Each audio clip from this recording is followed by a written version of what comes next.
Mistakes by young players are inevitable in the majors, but it's part of the process with the promise of a bright future. The Rangers' youth movement was forced due to injuries to their star players. The White Sox, a premeditated rebuild. In the end, it presents an opportunity for names like DeShields, Abreu, Profar, Moncada, Kiner-Falefa, and Anderson, all looking to achieve star power, so that one day we're left saying, I knew him when. The Rangers and the White Sox, middle game of our three-game series here tonight at Globe Life Park. And that's right, Rookie and Smokey the horse bobblehead. Rookie not horsing around in the background, though. He's getting ready for this one tonight. Rangers trying to make it 2 in a row over the White Sox. Welcome in, everybody. Great to be with you tonight. I'm Dave Raymond. Tom Grieve will be alongside here very shortly. The Rangers, another win yesterday. They've now won 10 of their last 12 games. And when that's the case, oftentimes it means you're getting good starting pitching. And certainly for the Rangers, that has been the story. The last 9 games, starters have won 6. That's most in Major League Baseball. All the other ancillary numbers among the best in baseball, including the whip, walks, and hits per innings pitched. Second best in baseball, less than 1 per inning, and right about 15 pitches per inning. So they have been very efficient in this stretch. And now we bring in the star of our little television program. Here is Tom Grieve. And Tom, you know, a lot of times it comes down to the veteran leadership and a pitching staff. And certainly Bartolo Colon has done a great job this year in that role. Well, you can tell he's been a leader by the way the young pitchers flock to him and try to get his counsel. His last start against the Twins really was a lesson in how to pitch. He changed speeds, he had excellent movement on his pitches, and as always, very good location. He didn't win the game. He lost 2-0 to Jose Barrios, but he pitched 7 innings, only gave up a couple of earned runs. He had a walk and 5 strikeouts. When you look at the pitching list for Latin-born pitchers, Bartolo Colon has passed Juan Marichal for the most wins by a pitcher from the Dominican Republic.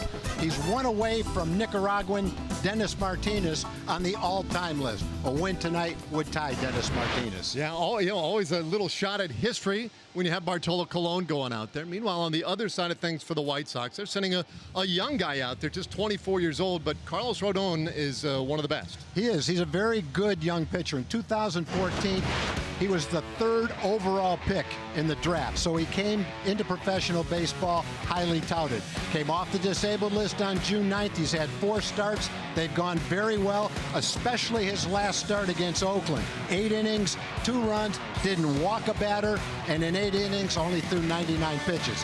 This guy's a good young starting pitcher. He'll be a definite formidable foe tonight for the Rangers. Indeed, middle game of this series. Yesterday it was home run derby, and Robinson Chirinos was in the middle of that. We're going to put him in our spotlight when we come back. Rangers baseball is sponsored by Ford. Visit your local Texas Ford dealer today. Ford is the best in Texas. And by Southwest Airlines. Low fares, no hidden fees. That's transparency.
Boy, pretty busy night here tonight in Margaritaville this evening.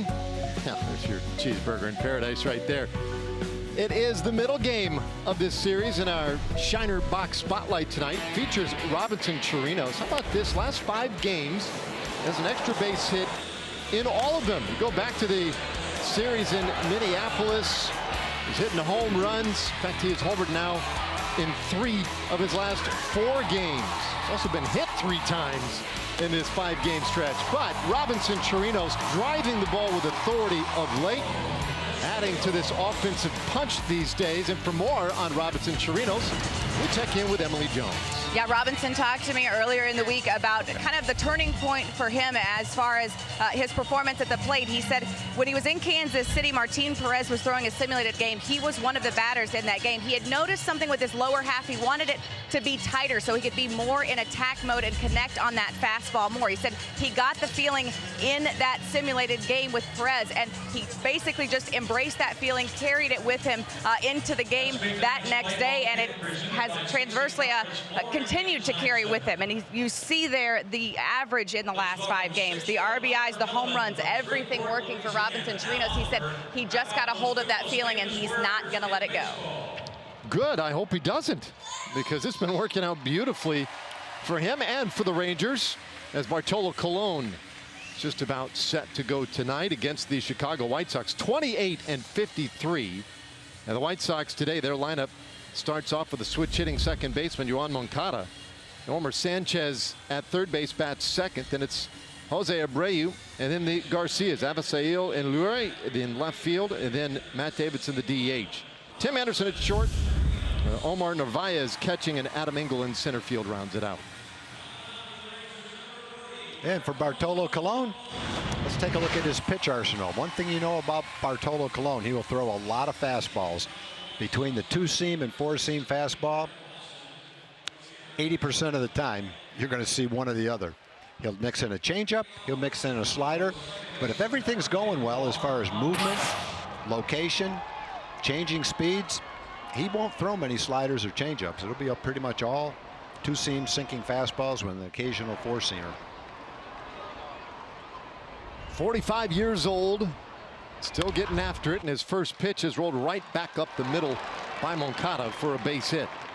Let's take a look at the Rangers defense, which is delivered by Methodist Health System. Ryan Rua gets the start in left field. Delano DeShields is in center. Nomar is in right field. And the infield, Jurickson Profar will be at third. Elvis Andrus, Rougned Odor up the middle. Joey Gallows at first. And the hot-hitting Robinson Chirinos is behind the plate. So we get started tonight just a little bit after 8 o'clock. And it's still 95 degrees at game time. Moncada aboard, and here is Yolmer Sanchez, and he takes strike 1. Sanchez did not play yesterday. 257 average, 5 home runs, and Sanchez missed yesterday's game. And he left with a bruise on his thigh the other day in Minneapolis, like in the 13th inning, and then did not play in yesterday's game.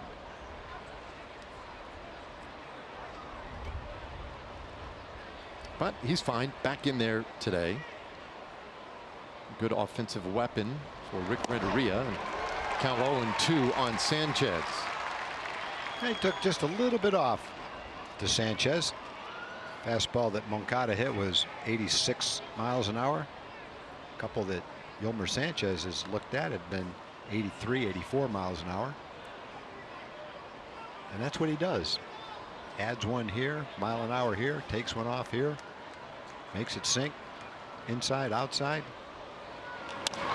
This one soft liner right over third base, and Sanchez is on. Moving to third base, Moncada.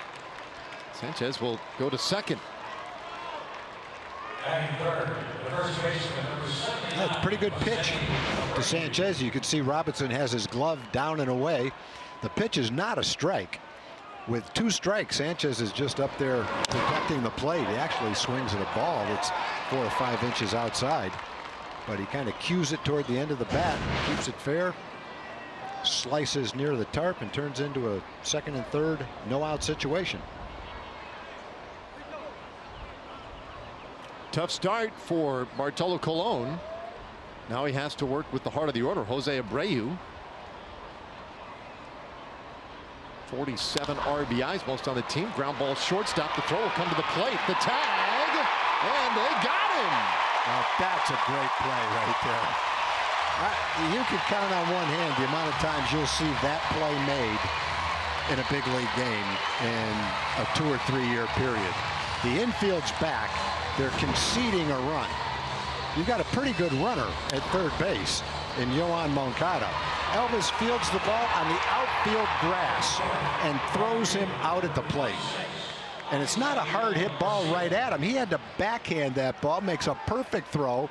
Robinson makes it impossible for Moncada to get to home plate. And a second and third no-out jam turns into first and second, 1 out and no run scored. That's just a superb play by Elvis. Really, wow, really is amazing. And now a ground ball, and Colon can be out of the inning. Well, that is fantastic. And that ball, I would, well, you can't say 100% about anything, but I would say 99 times out of 100, maybe 97 or 98. That's just a throw to first base and the run scores. Garcia lifts this one out into right center field, hanging up for a bit. The Shields gets there though, and that is out number 2. Yolmer Sanchez advances to third base, but there are 2 gone. When you play the infield back like that, which you would in the first inning with men on second and third, nobody out, you're saying to the other team, if it's a ground ball to shortstop, we're going to give you the run. We're giving up the run. We want to make sure we're playing back so we have a better chance to field the ball and make an out at first base. If he's playing in, maybe that ball finds a hole. But Elvis just sensed that it got to him quickly enough. Maybe Moncada didn't get a tremendous jump at third base. Felt like he had a throw to the plate.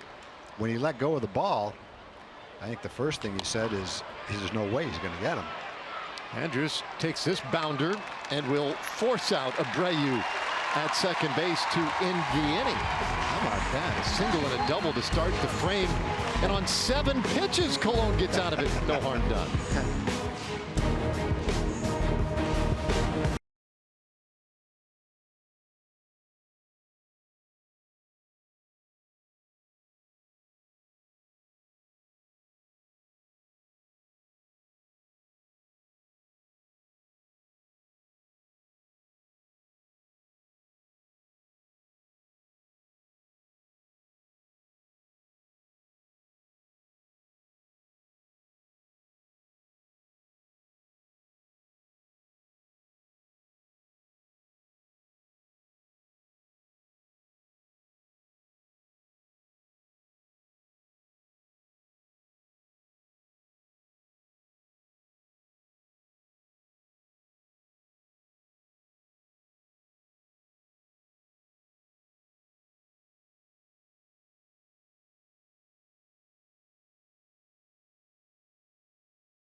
What a just amazing play by Elvis Andrews. Jeff Bannister today is giving Shin-Soo Choo the day off. He has a tight quad. They had an MRI done on it today, but Choo not in a lineup. So a little bit of a surprise when we got to the ballpark today in that regard. And we'll expound on that just a little bit for those who haven't been following the Choo story lately. That means Delano DeShields back in that leadoff spot. There's Choo. Has a 41-game on-base streak currently in tow. So you just expect him not only to be in the lineup, but on first base, and usually pretty quickly in the ball game. One strike pitch to the Shields. Bouncer left side of the infield. Anderson is there. One away.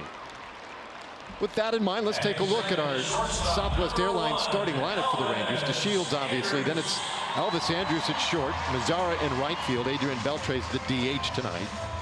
Rougned Odor bats fifth at second base. Profar at third. Chirinos catching and batting seventh. Gallows eighth. And Ryan Rule gets the start in left field tonight, batting ninth. What do you think Moncada was thinking when that ball came home? He had to be shocked. Probably shocked. When he had to slide and he was out. He had to be wondering, did I see that right? Was he really playing back? He must have been shocked. And, First pitch you to know, Andrus with the infield back like that, if you're the runner at third, it doesn't occur to you that you have to get a really good jump and sprint home. You just think you're going to get there easily. You know, it's such a quick moment, but I'm wondering if part of him even thought, like, oh, please, Chirinos trying to deke me? I mean, really? That was a great play, man. And we've seen some really good defense lately.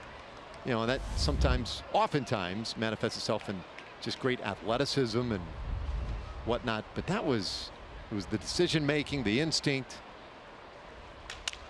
This one over third base, foul. 2-2. Here's a play we're talking about at the top of the inning. Let's keep an eye on Moncada at third. Oh, can't see him now. He knew he had to slide. Oh, here it is.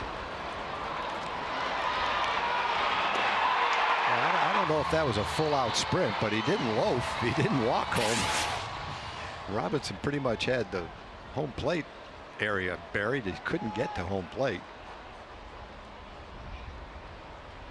The bat that the hitter dropped was in the way. Things conspired against Moncada on that one. He's probably out at second base wondering how it happened. Oh, you pointed it out too. I mean, he's a good base runner. They're a great base running team. They've stolen a lot of bases. They've got speed up and down the lineup. Yeah, that's one where you just have to chalk it up to Elvis. It's one thing if that ball's hit right at him, but when he had to go in the hole and backhand it like that, it just never occurred to probably anybody on the field that the throw was going home. Broken bat roller to third, and Sanchez throws out Elvis. 2 away. Well, Nomar Mazara is our TXU Energy power player to watch. And here's why. Last 10 games hitting .400. Driven in more than a run per game, 12 RBIs. And 6 of the 10 games have been multi-hit games. Nomar was a big part of the attack yesterday. 3-run homer in the second. Had the double, scored a run in the 6th inning. Swinging a very good bat. And this little surge, such that it is, has the average up to 281 for Nomar. 15 home runs. He's also 5th in the league now with 54 RBIs. Tough matchup against the left-hander Rodon, and first pitch is on the corner for a strike.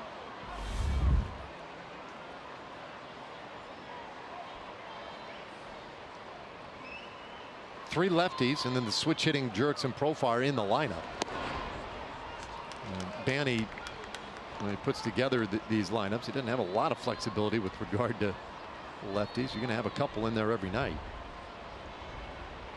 Let's see what the White Sox doing defensively here.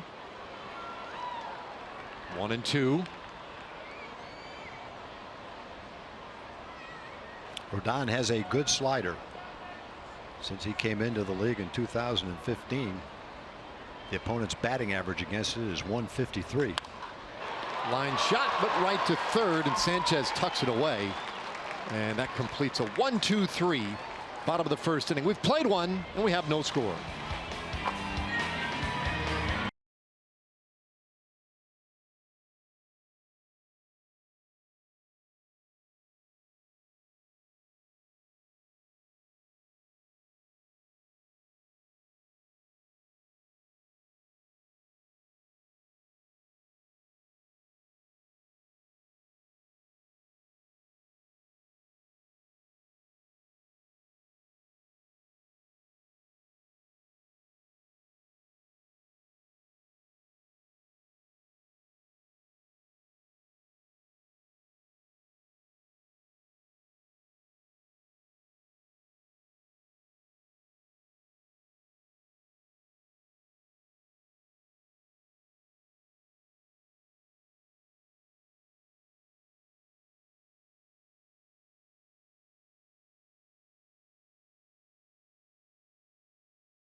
Now to the second, Matt Davidson, the designated hitter, will lead things off for Chicago. And Cologne pumps one right in there for a strike. Davidson pitched last night, pitched the final inning of the game, and he did a nice job. Got a strikeout. And he watches another strike here to count 0-2. So in the first inning, after 4 pitches, there's men on second and third and nobody out. 3 pitches later, the Rangers are out of the inning with no runs scoring. Everywhere we go, right? Every broadcast probability crew. of that had to be less than 1%. Probably. But would you agree every crew, every opposing team's broadcast crew comes in and asks us something? How is Bartolo doing it? How does he do it? Age 45. Is this one hit hard out to right field and toward the corner? That one bangs high off the fence, right off the wedgie, and caroms out towards center. And Davidson is in with a double. And I guess, Tom, to that end, I find myself asking that question after the scenario you just brought up there in the first. How did he do that? Well, Elvis did it in one regard, but it's not like a secret, and there's no magic involved. He throws strikes. He's not afraid to give up a home run. He doesn't walk anybody. And even though he was a power pitcher when he was younger, a lot of those wins came when he was throwing 95 and 96 miles an hour. He's learned how to pitch without that. He just throws some at 86, some at 83, every now and then 89 or 90. He's kind of master out there, changing speeds. He's going to give up hits. He's going to get hit. He's only struck out 54 batters in 87 innings. He's going to let you hit it. He just tries to do what pitchers, since the advent of baseball, have tried to do: disrupt the timing of the hitter. That's the name of his game right now. He tried an appeal at first, thinking maybe Davidson missed the bag there a moment ago. That did not work. And to your point, Tom, you look at the velocity, the average fastball velocity this year for Bartolo Colon. There are only 2 in the game who throw at a lower velocity. But that's not why it works. The reason it works is the movement. Yeah, I haven't seen the repertoire for a couple of those pitchers, but if you look at Kyle Hendricks. Kyle Hendricks doesn't throw hard, but he's got a tremendous changeup. I think one of the things that makes it a little bit unusual for Bartolo to be having a measure of success with that kind of velocity is he doesn't have a trick pitch. Doesn't have a knuckleball, doesn't have a curveball, doesn't have a split finger pitch, doesn't have something that tricks a hitter. He's got a slider and a changeup. And he strikes out Tim Anderson, one away here in the second inning. Our Kubota power stats for Bartolo Colon. He is one of just 2 active pitchers to have defeated all 30 major league teams at some point in his career. He and Max Scherzer, the only to have done it. And that's a little more of a modern era accomplishment, because for years prior to interleague play, it'd be pretty difficult to face all the other teams in the other league. Well, his first pitch in there for a strike to Narvaez. So he's thrown 14 pitches, 15 pitches, 14 have been strikes. He's thrown 1 ball so far.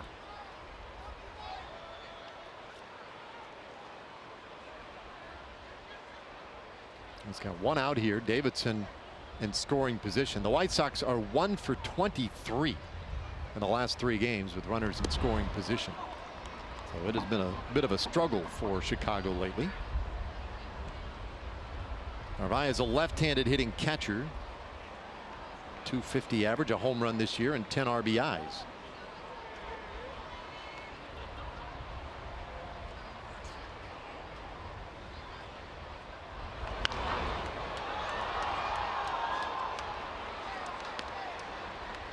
The key, obviously, for Bartolo, if you're going to give up hits, doesn't strike out many, a little bit prone to giving up the home run, and you want to have any measure of success, then you can't walk anybody. And he doesn't walk many. He's started 14 times. He's only walked 13 batters. He is about as stingy as it gets in baseball. The 1-2 pitch. Ground ball left side and knocked down by Andrus. That will save a run. Davidson has to stop at third base. It'll be an infield hit for Narvaez. White Sox have him on the corners with one away. Second nice play by Elvis. He didn't get an out this time, but you're right, Dave. He did save a run. If he dives and this ball, not a hard hit ball, and trickles into left field, and pretty good chance that Davidson would score. But Elvis wasn't trying to make a play there. He was trying to make sure the ball didn't go into left field. Keep the runner at third base. Now Engel's a pretty fast runner, the next hitter, so a little bit difficult to double him up, but ground ball right at short, right at second. Anybody can be doubled up. That's what Bartolo will be shooting for right here. Adam Engel fouls off strike one. Another first pitch swing by these White Sox hitters. 6 of the first 9 White Sox to the plate in tonight's game have offered at the first pitch. So they're up there attacking Bartolo. I think it's a pretty good strategy against Bartolo because he's not going to. He doesn't throw many balls. He's not going to walk you, so you might as well get your swings in. That one just missed. 1-1.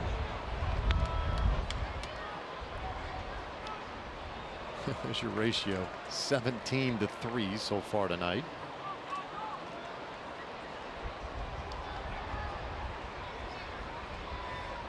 .244 career victories for Bartolo Colon. That's already most of any Dominican-born pitcher. That's a strike on Engel. Joe West, our plate umpire, called that himself. Said no, he went. A lot of movement on that pitch. It might have been on the inside corner at one point in time, and then it sunk and tailed in. Was well off the plate. Engel was unable to check his swing on it. He tried it again. Yeah, just a little bit too far. Second time Engel was able to lay off of it.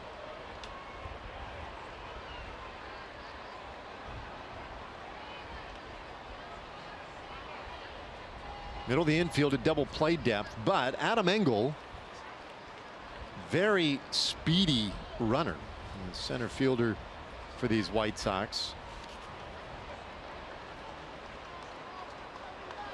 And he hits this ball hard out to left field. Rua on the run, and he won't get to it. So Davidson is in.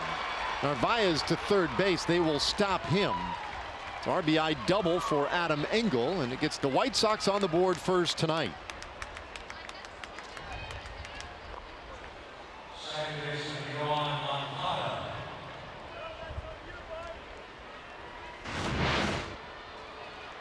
That time Bartolo was trying to get the ball down and away, but it came back over the plate, and that probably is what allowed Engel to get the bat on the ball and pull it for a double.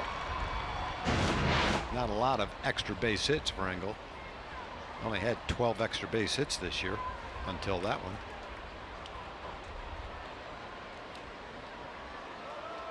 It's already the 3rd extra base hit tonight for the White Sox, all 3 of them doubles.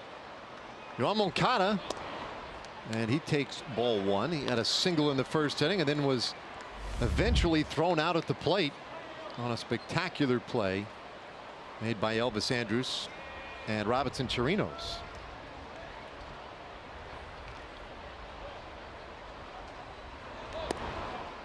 Two and 0.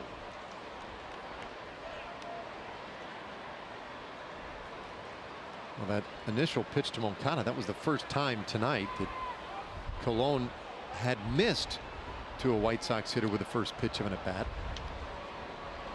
So working from behind for a rare time here, and he puts it on the corner. 2-1. Take a look at our StatCast example here on a sacrifice fly. This takes into consideration the arm strength of the outfielder and the speed of the runner at third base, and shows the area where you have a play at the plate. The closer you are to the red line, the better chance you have.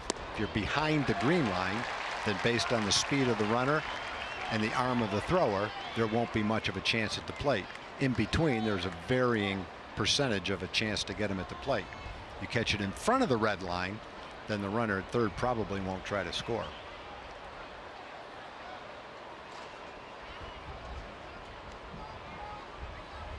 Two balls and two strikes on Moncada. That one off the thumbs, foul.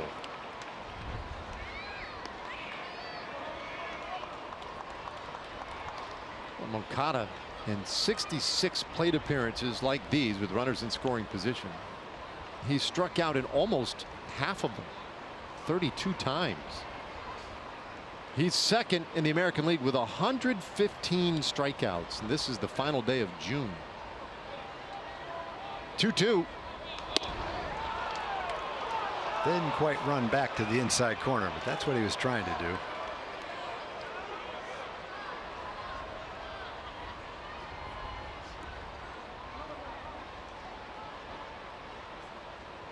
Moncada yesterday 0 for 4. Has a hit already tonight. Pops this one up. Foul ground, third base side, but that one will end up about 5 rows deep.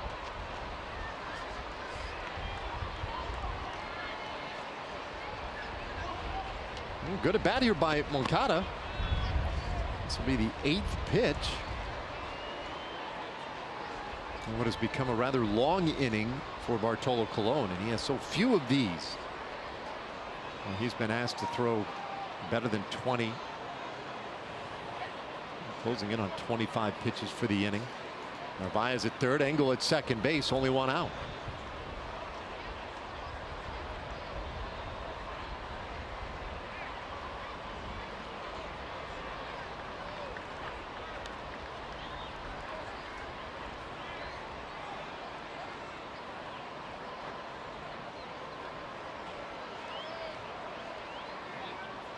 Payoff on the way. Oh, that one's too tight.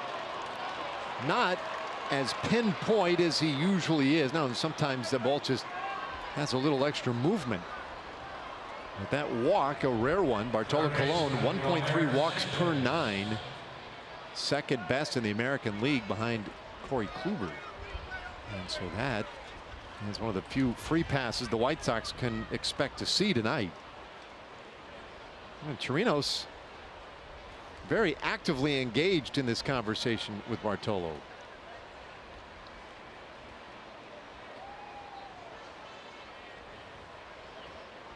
Well, there you see it. The White Sox on every base. Narvaez, Engel, and Moncada.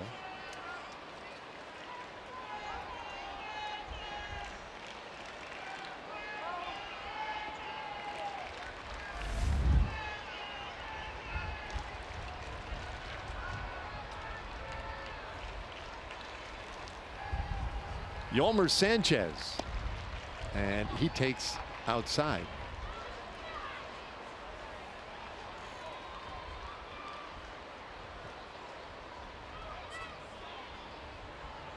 Sanchez had a double in the first. He takes outside, so 2-0. So Colon follows the walk of Moncada by missing twice in a row here to Yolmer Sanchez. He knows he's pitching to contact, that he's not a strikeout pitcher, so he's trying to make a perfect pitch so that they hit it off the handle or the end of the bat. And doesn't have the command that he had in the game against Minnesota. Game against Minnesota, pitched 7 innings, only walked 1 batter, only threw 82 pitches to get through 7 innings. But today it's been a little bit of a laboring process for him, trying to hit the corner of the plate. Been missing. There's the automatic strike. 3-1.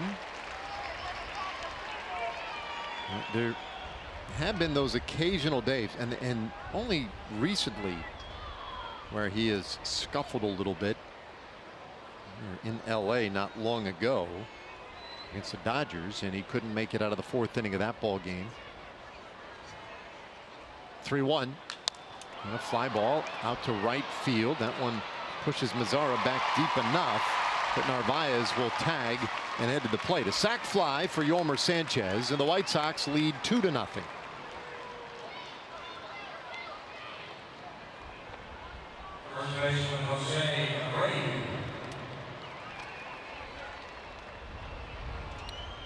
Let's take a look at the hot zone for Jose Abreu. He's one of those good hitters, power hitters, who likes the ball out over the plate. And it looks like if you look at this graph, it would tell you to throw the ball in. Doesn't matter whether it's high or low, but pound the ball in, preferably high. 286, not a hot zone, but it's not bad. So belt high or a little bit higher on the inside part of the plate seems to be the spot to pitch him.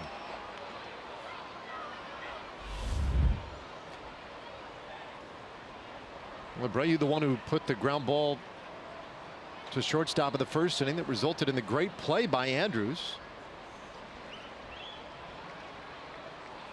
Abreu also a very dangerous hitter. And on the corners here, and he takes outside 2-0. So again, just very unusual the way in which Colon went 2-0 to Moncada, 2-0 to Yolmer Sanchez, and now 2-0 to Abreu. At one point, he'd thrown 14 out of 15 pitches for strikes at the beginning of the game. Since then, he's thrown 12 balls and 11 strikes. And the changeup took a little more off of that one.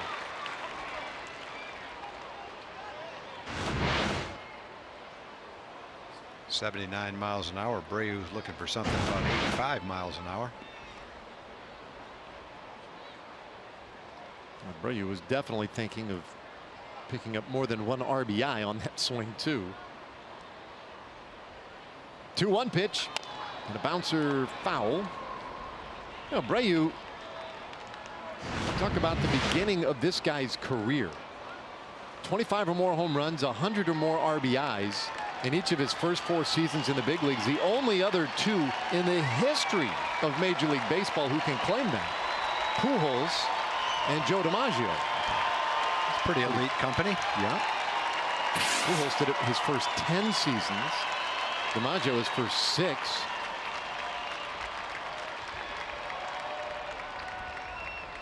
Two-two, and it's fouled away. Boy, he's lucky that ball didn't go fair. That would have been a pop-up that landed in front of Colon. That ball's about a foot inside and high. Didn't hit his thumb, but it didn't come far from it. Well, the fans here trying to help Bartolo get to the finish line in this inning. 35th pitch of this second inning. And this one lined down the left field line, but foul. We'll reset and do it again.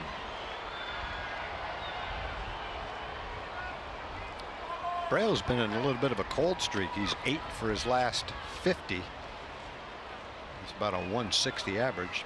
Going through a little bit of a slow spell last couple of weeks, especially for him.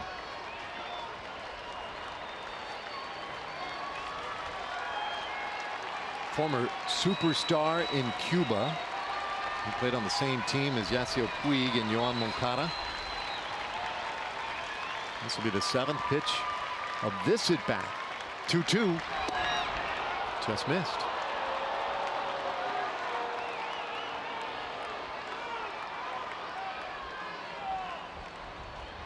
Bartolo threw 7 pitches in the first inning. This will be his 37th pitch of this inning. Many games where 37 pitches might get him through 3 innings.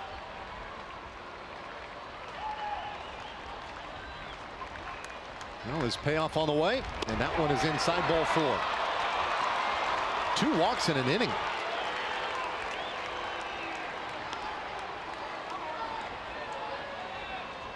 Yeah, has Doug Brocail and Jeff Bannister contemplating a move they may have to make. And you're starting to talk about 40 pitches in an inning.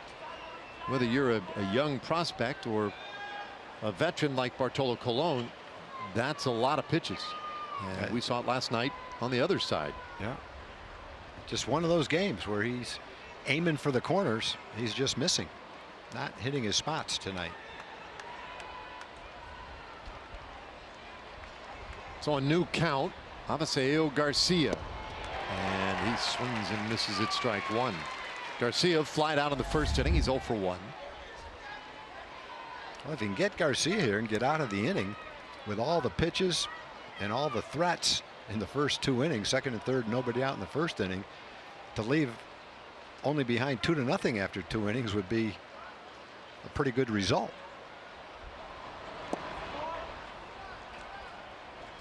Angle at third base got on via a double.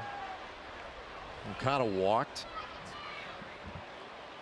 Just a moment ago, Abreu walked. He's at first. Now Garcia, the 8th batter of the inning. Now 2 runs are in.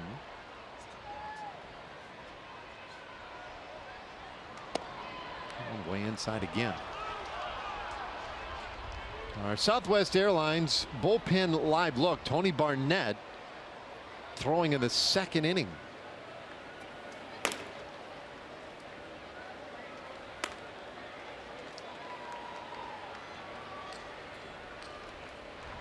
The 2 walks that Cologne issued this inning soaked up a total of 15 pitches in those at bats, or plate appearances, as it were.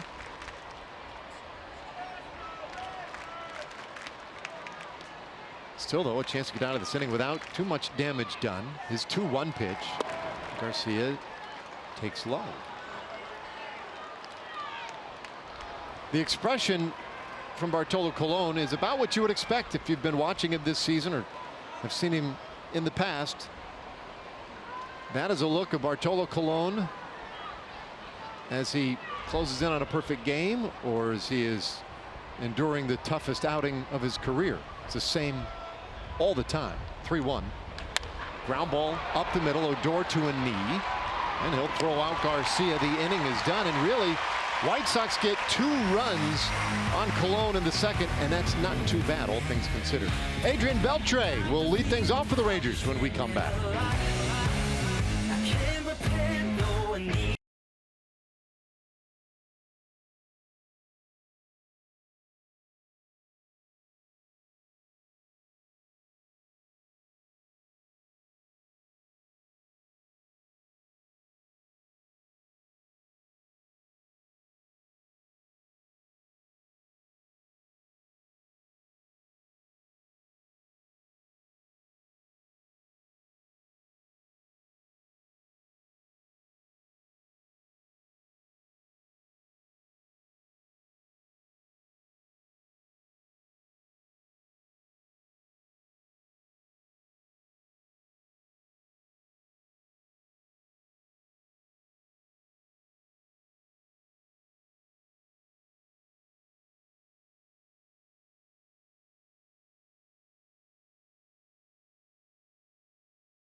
Trailing the White Sox as we welcome you back to Globe Life Park in Arlington. And finally, with most everyone available at his disposal, Jeff Bannister able to approach the lineup in a bit of a different way, especially with the heat in the summertime here in Texas.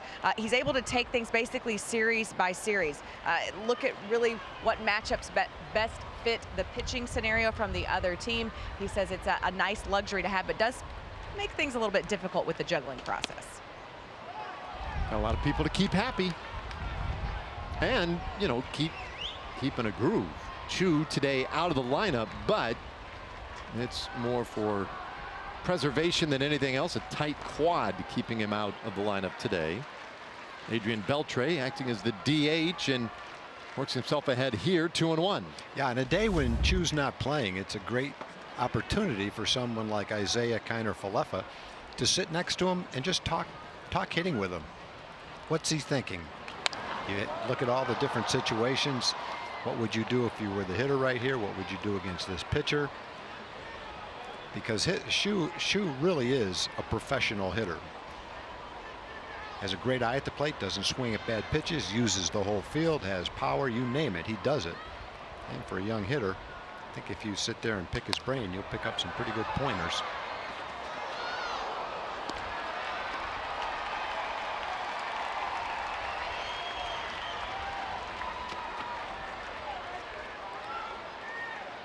Two and two on Beltre. Now we assume they're talking baseball. Probably wouldn't matter, really. I bet Chu could pass on a lot of good information on a lot of different topics. Yeah, I think he's the kind of guy that enjoys the opportunity to spread information with the young players. It is one of the most fun things to watch, by the way, is Isaiah Kiner-Falefa on the road, at home, whatever the case. Watch him sidle up to the veterans. Ooh, that's a close pitch. And strike three called. Beltre was headed to first base. And now he's going to have a word with Joe West. Those two have a kind of amusing history. It was a good pitch. Yeah, it was a strike based on where the catcher was set up and probably where Adrian was looking for the ball. It didn't look like a good pitch. I think was it last year, maybe 2 years ago, when I think it was last year when Joe West was suspended for 3 games because of his comments about the biggest complainer in the game. He said, "Oh, it's easy. It's Adrian Beltre." Yeah, that was a shock to everybody that knew Adrian. It's like, what? That's got to be a joke. And it was a little bit tongue-in-cheek. And everybody knows Beltre makes a lot of noise from the bench. And a lot of his noise is also tongue-in-cheek. But Major League Baseball didn't love it. And so they did give West a 3-game suspension. And Joe's told him a couple of times, you can move along now. Head on down the line. Odor takes high, 1-1. Rugi's been one of the great emerging stories lately for the Rangers. The surge in power has been obvious, but he hasn't given up the bunt and small ball abilities. But all the way around, we see the numbers for Odor returning to the old form. Last 10 games looking pretty good. And in the month of June, he has an on-base percentage over .350. Comes up empty here, and that's a strikeout, 2 in a row for Rodon. That's the slider from Rodon that is an excellent pitch. I mentioned since he came into the league, hitters hit 153 against this slider, especially tough against a left-hand hitter. See it come out of his hand, the way it spins, and the way it breaks away from a left-hand hitter, especially tough. Rodon was a standout college player. Went to North Carolina State. Set a school record for strikeouts there. Was widely regarded as the best player in college baseball coming into the draft, and was one of the highest draft picks in White Sox franchise history. He was taken 3rd overall. That was in the 2014 draft. And it did not take him long. By 2015, he was in the big leagues, made 23 starts in 2015. And this year, Rodon had to rehab from shoulder surgery, and this is just his 5th start of the season, just recently back off the disabled list earlier in the month.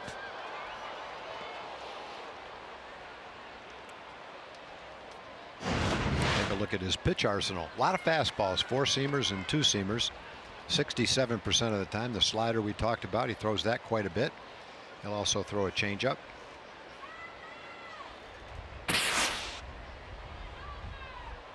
.25 years old, and his 1-2 pitch, that's down in the dirt. 2-2. He's coming off a nice start against the A's. 8 innings, 7 hits, 2 runs, didn't walk anybody. Only threw 99 pitches in 8 innings.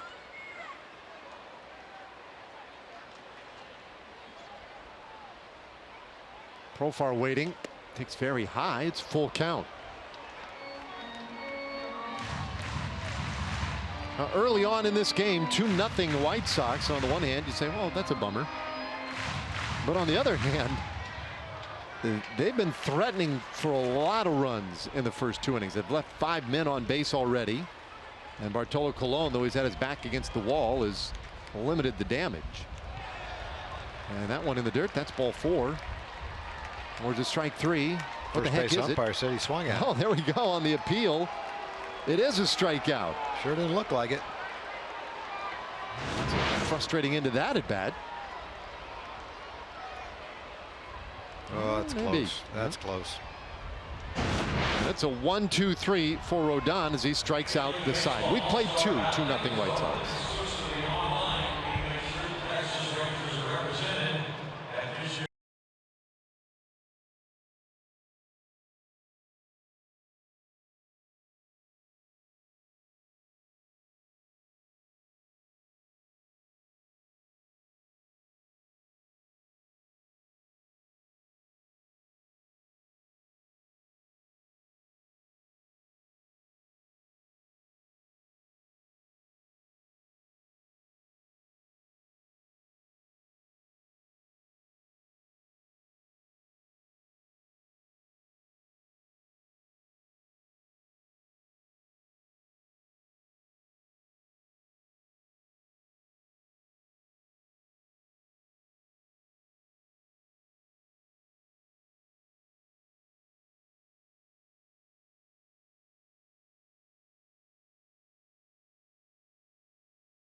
As we go to the 3rd inning,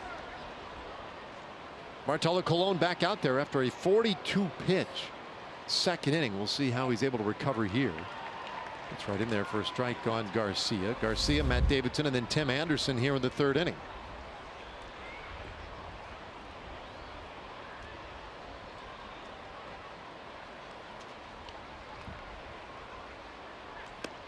That one's too tall.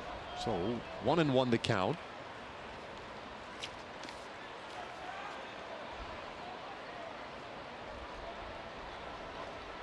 Uri was 0 for 4 yesterday for the White Sox. Bounces this one down to first. Nice backhand pick.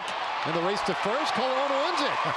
Just beat Garcia for the 3-1 putout. That should get a little smile. Seen some nice defense today. Elvis has been involved a couple of times, and this is a nice play by Joey Gallo at first base.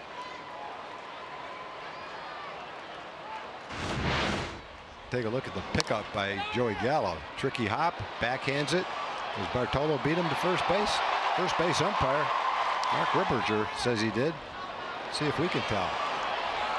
The big guy gets over there pretty good, I'll tell you that. They're not going to challenge it. I think Bartolo went up to Larry Garcia and said, "You may be younger and faster, but you can't beat me to first base."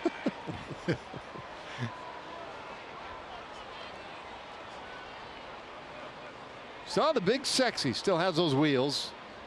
1 away, and here's Matt Davidson, and he takes a strike. Davidson had the double in the 2nd inning. Was it D. Gordon earlier in the season? I think it was D. Gordon. On a similar play? Beat D. Gordon. Now, he didn't beat him in a race. He's closer to first base than the batter is. But the point is, he got to first base to get the out before D. Gordon got there, and now before Leury Garcia, who runs pretty well, got there. And you would think a pitcher of his size would have a much harder time getting over there, but for a guy as solidly built as he is, he's got some agility and athleticism to him. Well, he's a wily one.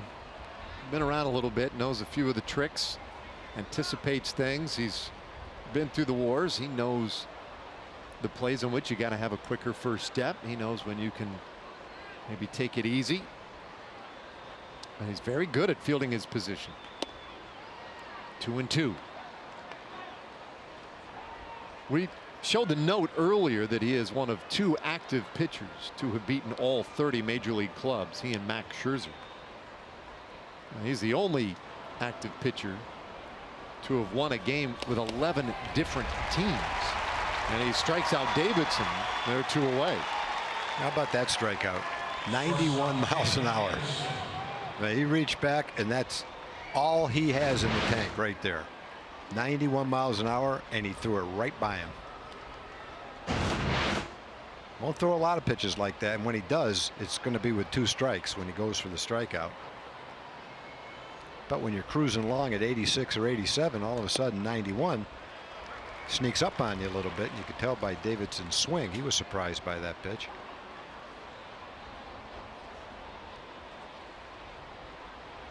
Two away, and the 1-strike pitch to Tim Anderson. Chopper left side of the infield. Andrews, whoa, lost it. Like a bar of soap just slipped out of his hand, and Anderson is on via the error. All right, let's check in with Emily Jones. Progressive fan of the game time, and it is Austin Bazaar, and it is, you know, it's Rignetto Door bobblehead night. And guys, let's talk about dedication. Look at Austin's tattoo. For real. It is good enough. How long did it take? It took 10.5 hours. How painful was it? It was very painful. The excitement wore off after a few hours, and it started to hurt really bad. A few hours, the excitement. Yeah. But yeah, my buddy Mike Hamill at Third Eye Gallery in Dallas did a phenomenal job. It looks beautiful. It looks realistic, yeah. And it's I also get a lot of compliments on it. Well, I'm complimenting you in Thank the form of the progressive fan of the game, Austin. Thank you and so it's his much. birthday, guys. It just doesn't get much better than this. I've never heard of a better night. Man. It's my best birthday ever. It's my 25th. Best birthday ever. Best birthday ever. And not to mention, I mean, the bobblehead is pretty good, but my favorite book, next to the Bible, it's pretty similar to the Bible. It gives you a lot of life outlines. So. And he's plugging the book, so I'm gonna stop him right there. Oh, here we go. I didn't put him up to that, I promise, guys. That's great. Just like the Bible. Emily's written a masterpiece. Yeah. That's pretty nice. Very nice. Well, what a fan. Got to get Rugi to put his autograph on that. Tattoo the ink right on there with his autograph. There you go. That one is an infield hit for Tim Anderson. Anderson, no error. He can fly, and Elvis had to charge it and get rid of it as quickly as he could. So I guess the degree of difficulty on that play factored into the official scorekeeper's decision. I think it's a good one. I'd give him a hit. Slow roller this time to the right side, and Odor's right there, and he throws out Narvaez easily to win the inning. So Cologne comes back with a goose egg in the third after 2.5. The White Sox lead.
Rangers looking for their first base runner tonight. That'll be Robinson, Chirinos, Joey Gallo, and Ryan Rua in this third inning. Now we got started about an hour later than usual tonight. 8:05 scheduled first pitch. And that's just part of the way things go down on Saturdays this time of year. Thanks to the national TV broadcast rights. We're actually lucky in the central time zone. I think the national window stays until 9 p.m. but we get a kind enough to give us a waiver to start at 8. It's either that or 3 o'clock in like 102-degree heat. Inside 1-1 on Chirinos.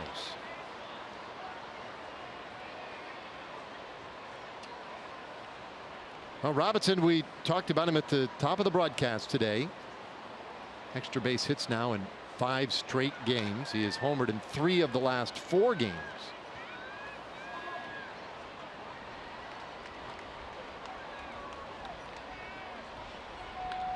That one hooked on the ground to third base. Homer Sanchez has time and throws out Chirinos, 1 away.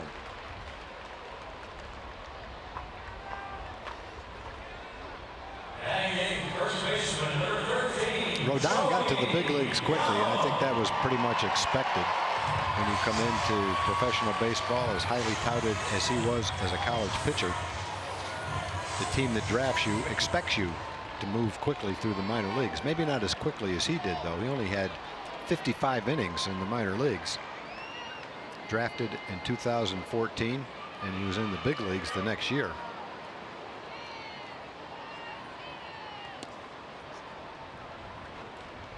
Comes inside to Gallo with ball 1. Joey hitting 192. He had one of the 5 home runs last night by the Rangers.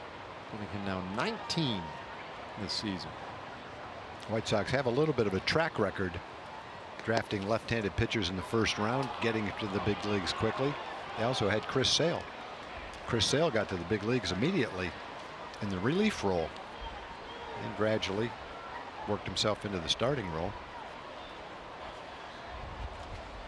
I think he pitched tonight for the Red Sox. Red Sox got bombed by the Yankees last night. They're bombing them tonight. This ball hit well out to center. It's gone. A home run.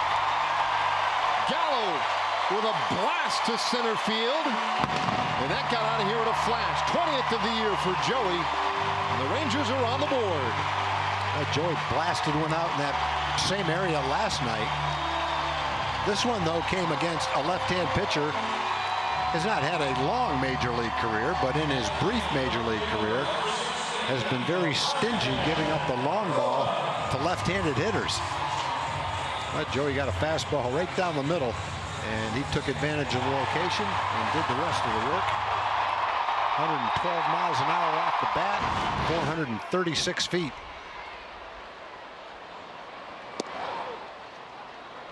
So 2-1 the score. Gallo with home runs in back-to-back games now. That was after a 10-game homerless drought.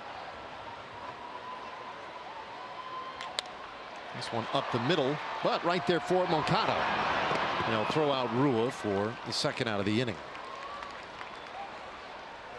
Well, most home runs with an exit velocity of 110 miles per hour or more. Gallo with 11 of them. That is 2 more than Giancarlo Stanton. Maz not far behind with 8 of them.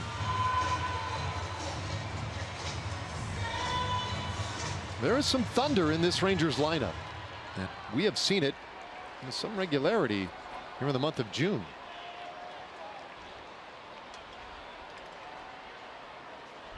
It's kind of funny. The Rangers have had 1 base runner tonight and have scored a run. White Sox have had like 20 base runners. 1, 2. They've had like 9 base runners and scored 2 runs. Now Delano's had good success against left-handed pitching. He spoils this one foul. Evens the count at 1-1. Delano's .328 average against lefties is 8th best in the American League. And you can see the difference versus lefties and righties for DeShields. This is where he feels most comfortable. Count 1-2.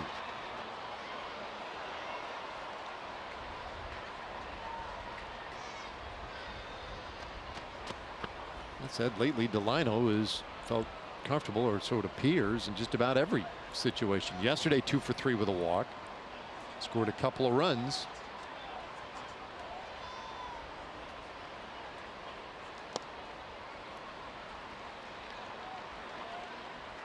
Delino grounded out in the first inning. Rodon has only allowed the 1 hit so far, the blast by Gallo.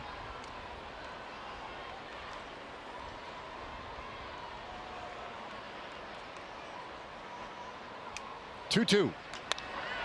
This one hit well to center field. Angle was shallow, but able to get back to it. And he puts it away. So the inning is done, but the Rangers get on the board. Joey Gallo doing what Joey Gallo does. A massive blast, 436 feet, and he cuts the lead in half.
Two to 1, White Sox on top.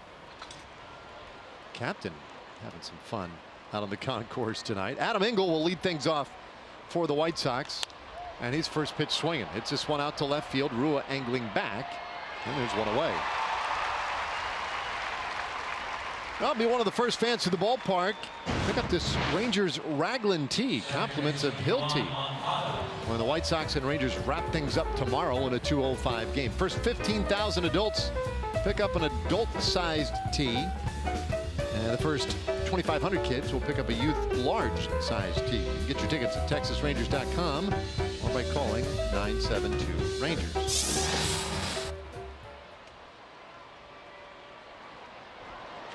Here is Yohan Moncada. He's been on twice. And he's swinging at the first pitch.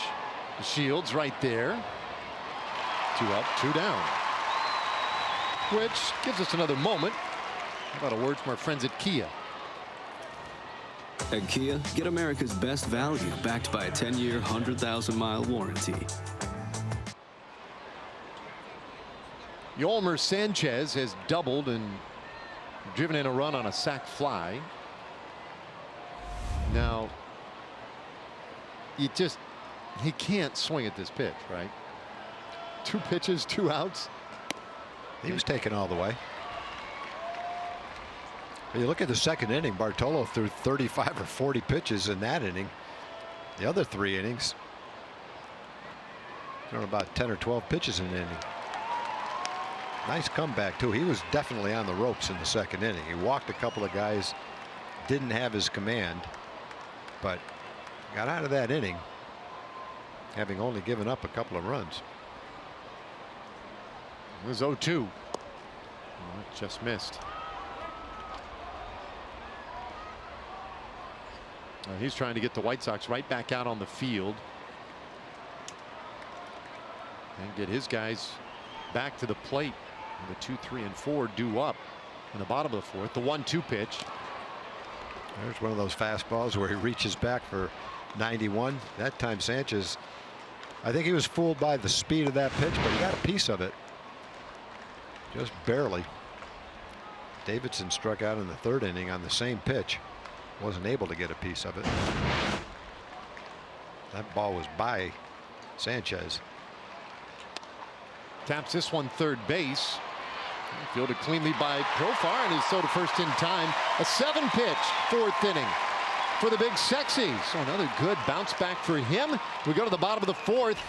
Andrus, Mazzara, Beltre coming up for the Rangers.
Start with Keon Broxton. How about the snow cone catch to rob Jose Peraza? Yeah, even he can't believe his catch. George Springer, yeah, he does this almost as a routine, but the coup de grace today. Vince Velasquez, a pitcher, hit on the right arm, throws the glove away, use the left. Are you kidding me? That came out of dexterous, but boy, that came out of the game. Yeah, that though that's is one. The play Elvis made earlier in the game, you don't see very often, and that one I've never seen before. Just happened to, the line drive hit an ambidextrous pitcher. There's no way he could have thrown that ball right-handed. He wasn't able to stay in the game. I hope he's okay. Andrews trying to bunt. Now this is the play you were talking about earlier by Elvis. Yeah, we could easily add this play to that mix. Playing back, giving up the run, go in the hole from the outfield grass and throw out a good runner at the plate. Plays you don't see every day.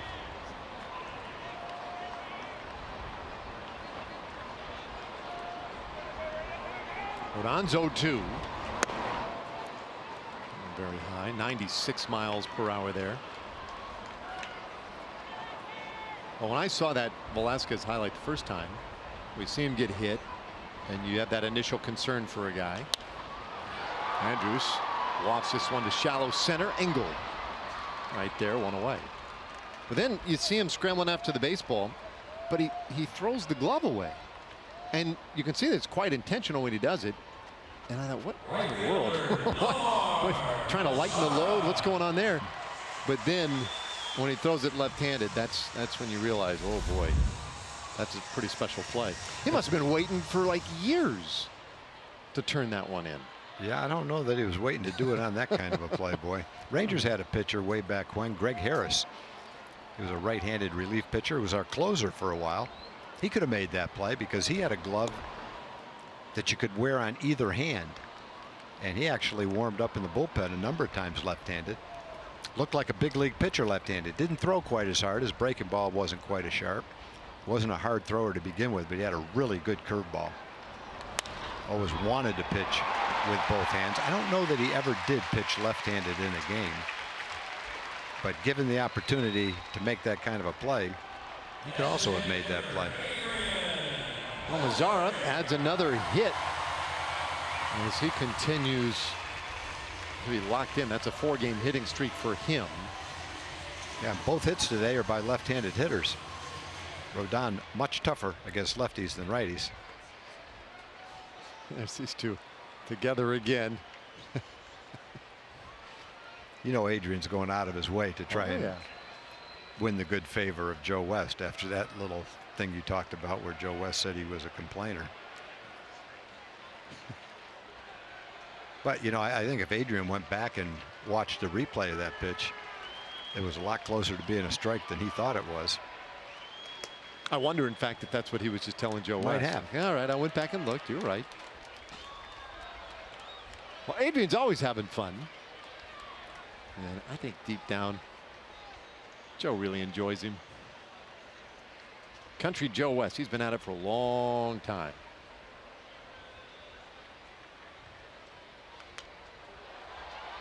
Foul out of play by Beltre. 1-1 the count.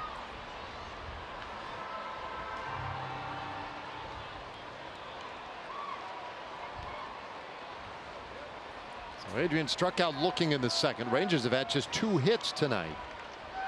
Gallo with the homer in the third. Mazara with the base hit here.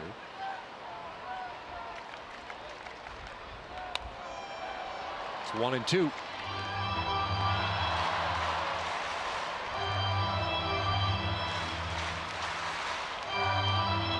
Beltre 3,105 hits in his career, 21st on the all-time list.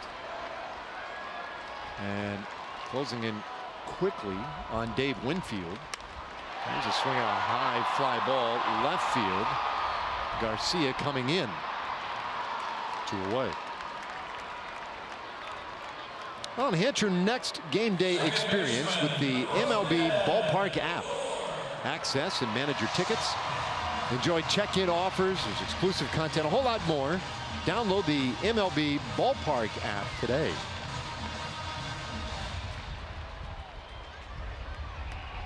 Hope they're not sitting where you can get a line drive. You can bring your glove with you and not have a chance to catch it when you're watching your phone. When you least expect it, that line drive's coming your way.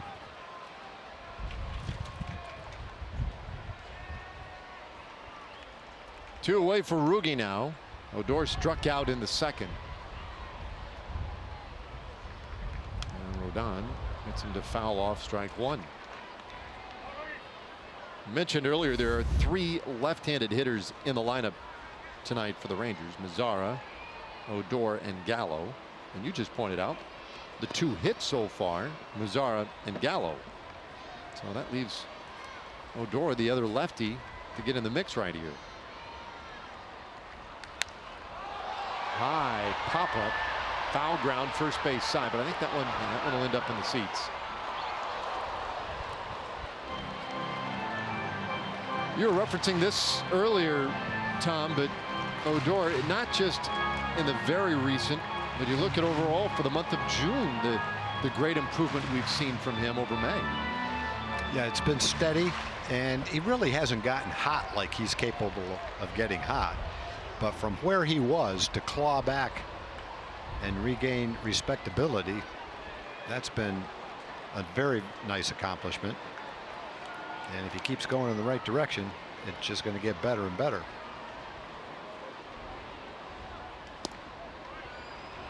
One and two. And this is a tough situation for a left-hand hitter to be in against Rodon with a no ball 2-strike count. He's got that slider, which is a strikeout pitch for him. Maybe he'll hang one. Off the plate, 2-2. Rodon in his career has limited left-handed hitters to a .227 average and had only allowed 5 home runs to left-handed hitters, since breaking into the big leagues in 2015. He's given up 1 to Joey Gallo tonight. So Gallo joins Charlie Blackmon, Jackie Bradley Jr., Robinson Cano, David Ortiz, and Corey Seager is the only lefties to go deep off Rodon.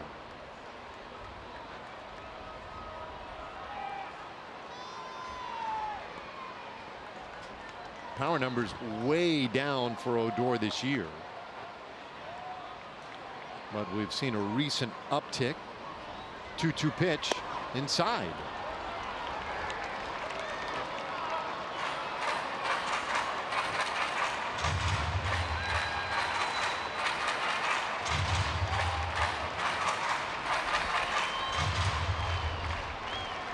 Good crowd tonight, Saturday evening. A really nice crowd with us for this middle game of the series against the White Sox. Mazzara at first, he'll be running. The 3-2 pitch. Inside, ball 4.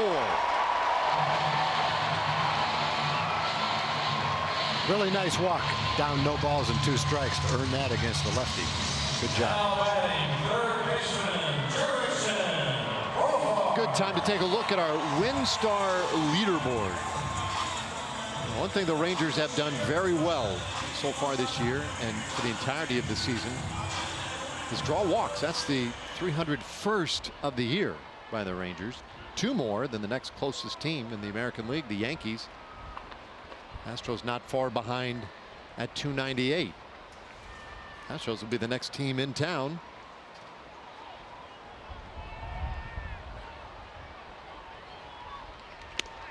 Profile turned away from the plate. But you look at where this team has trended. You know, start of the year, not very patient. 3.2 walks per game, striking out almost 9.5 times per game. Well, steady progression in the walks. Now 4.3 walks per game, and the strikeouts down to a monthly low, 8.8 per game. And Anthony Iapoce looking on from the dugout, and he has done a really good job. Yeah, that's progress that you should be really proud of as a team, because I think it's difficult to see that kind of a dramatic improvement. Go from a team that doesn't walk that much to a team that's leading the league in walks and cutting down your strikeouts while you're doing it. That's impressive progress by the offense. Iapoce and Justin Mayshore, the hitting coaches. Jeff Bannister happy with that. And I would add, Tom, you can tell me, but I mean, when you get off to a bad start like they did, you know, the tendency you would think would be to press a little more, get a little more aggressive, a little more jumpy. Yeah. But they've really done a good job resisting that 2-0 pitch. That one's wildly in, and it's 3-0 now on Profar.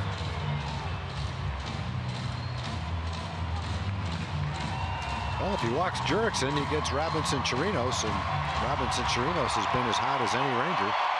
So that would be a good development as well.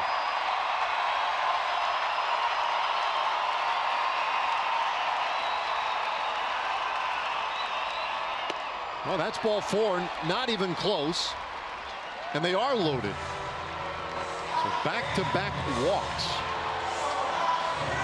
And Don Cooper heads out there, and this guy's ready.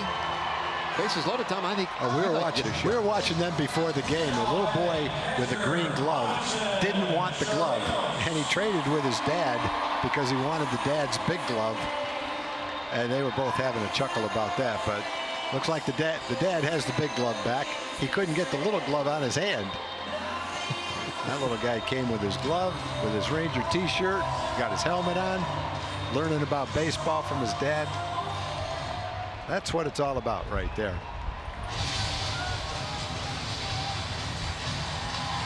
Granddad was there a little bit earlier. Oh, he's taking it all in, that little guy. Little girl's pointing up to the scoreboard at Ranger Captain.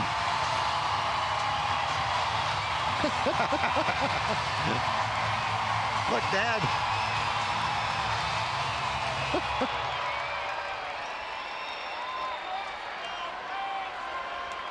Well, now, let's really give him something to cheer about here. Robinson Chirinos with the bases loaded. Mazzara, Odor, and Profar third to first. And Rodon has had to labor a little bit in this 4th inning. Inside corner to Chirinos. Ooh.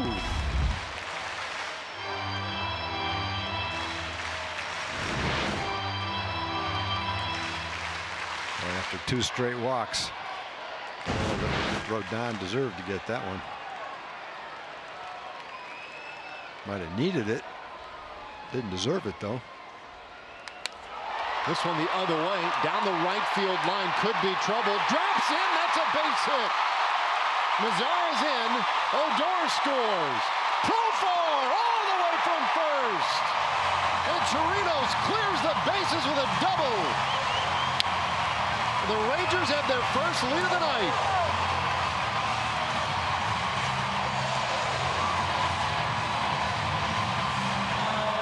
Talking about Robinson, Emily was talking about Robinson, the mechanical changes he's made.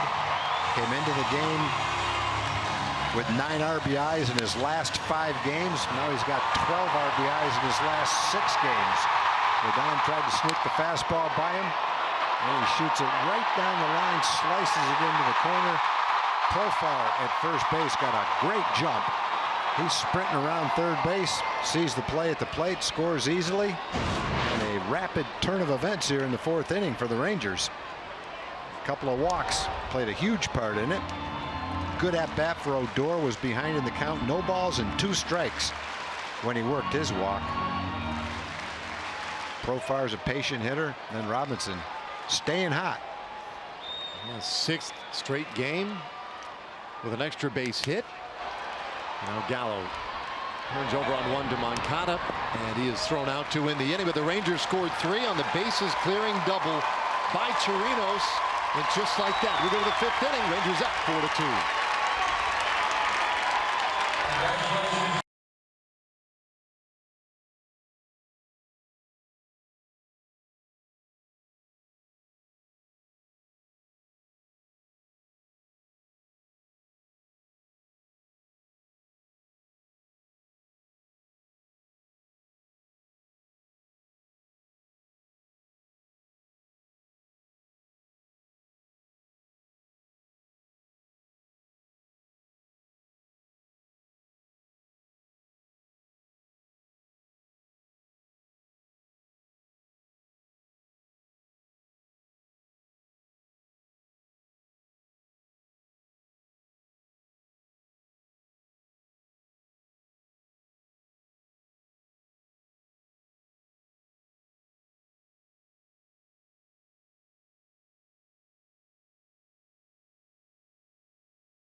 Bases clearing double as we welcome you back to Globe Life Park in Arlington. And we've talked about guys getting healthy from the offensive end. When you look at Martin Perez, he is close to coming back and had a great outing tonight in Frisco on rehab assignment. 6 innings, giving up just 2 hits, left with a 5-0 lead. Struck out 4. 73 pitches, 48 of which were strikes. So things definitely trending in the right direction for Martin Perez to be back in Arlington sooner rather than later, guys. Very good news for Martin and for the Rangers.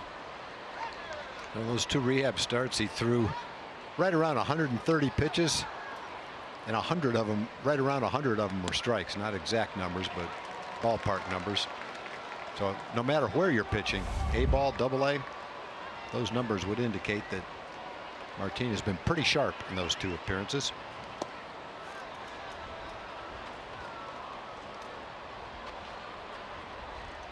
Well, 1 ball and 1 strike to Jose Abreu here in the 5th inning. Bartolo Colon now at 70 pitches for the night. That in and of itself a bit of an accomplishment. Bouncer third. Boy, flagged nicely by Profar. He's going to have to hustle it in time, they just get Abreu at first. Boy, there's Jurickson showing some arm strength on that play. He knew he didn't have much time, and he had to get rid of it and throw it as hard as he could. He plays back on a hop, has to turn all the way around, get a handle on it, and then threw a bullet over to first base. It helps to have a 6'5" first baseman too. Nice first out in the 5th inning.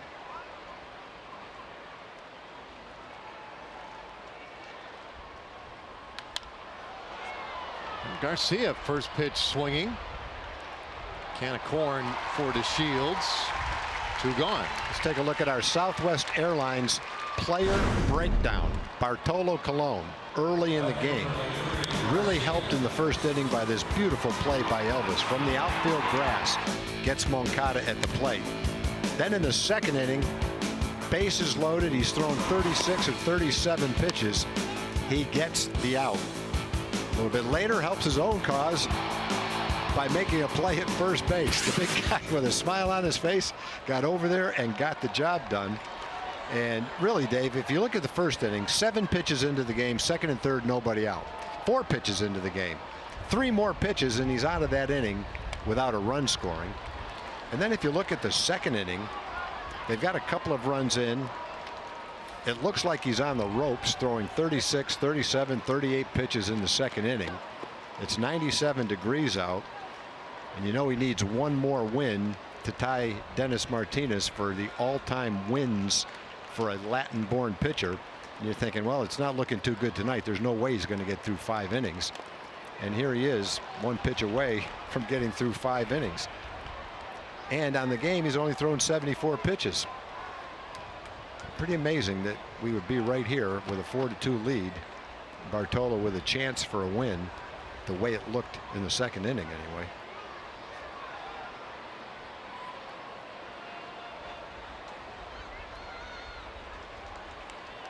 0-2 pitch, and that one by the mound to second base, and Odor's right there, and they take care of Garcia. And that's a 1-2-3 5th inning. 8 pitches needed for the big sexy. Halfway to the house, Rangers leading at 4-2.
Military by sharing a photo or video with hashtag #HatsOffForHeroes. For each post, T-Mobile will donate $1 to support veterans. Ryan Rua to start things off here in the bottom of the 5th inning. 9th place hitter will be Rua, then DeShields and Elvis Andrus. 4-2 Rangers lead. And a high fly ball out to right field. That one carrying pretty well. It is gone.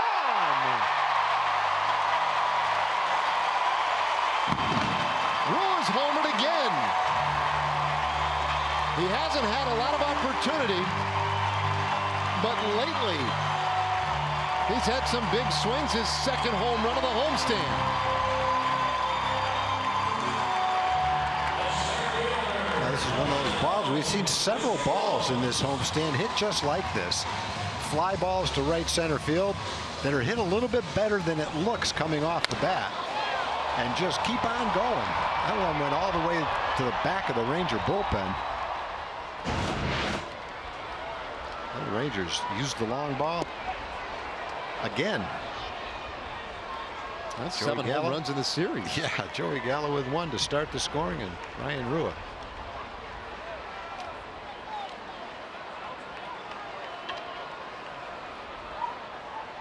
The Shields 0 for 2.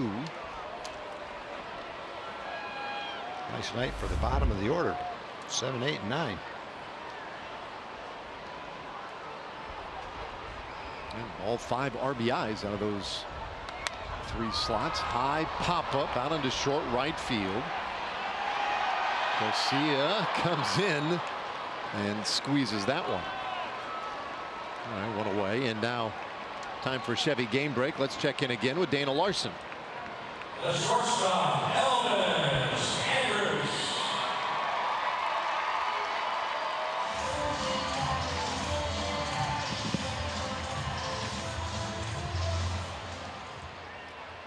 Wow.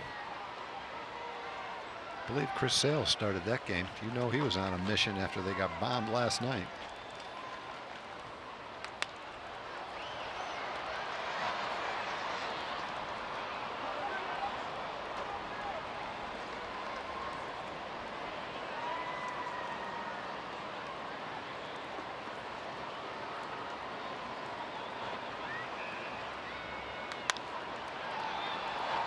Another pop up into right field. This time, it appears second baseman Moncada will handle this one. He wins the argument and puts away out number 2. Well, you can get a jump on your Independence Day celebrations this year. Coming out to the ballpark on Tuesday. Opening game of that series against the Astros. We're going to have a great post-game fireworks show afterward, presented by T-Mobile. It's a 7:05 game, and the first of just 2 remaining games against the Astros here at home. Go to TexasRangers.com or call 972-RANGERS to get your tickets. That was Chris Sale. 7 innings, 1 hit. No runs, 11 strikeouts. Zara hits one on the ground right to second base, and he's retired quickly. It's an 8-pitch inning for Rodon, but he gives up the home run to Rua, and the Rangers lead it 5-2.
Continues on Fox.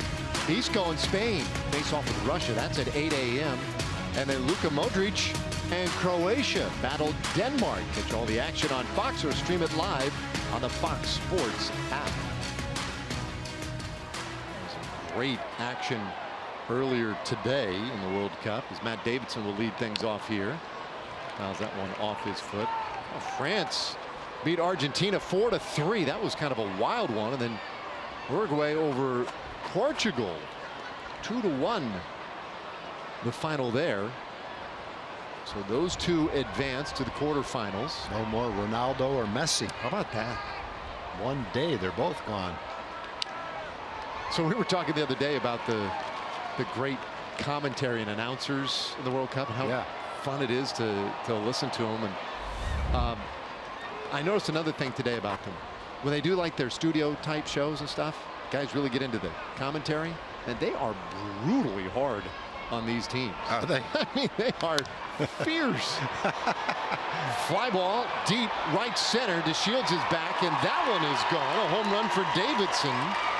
His 14th of the year. Came on an 0-2 pitch.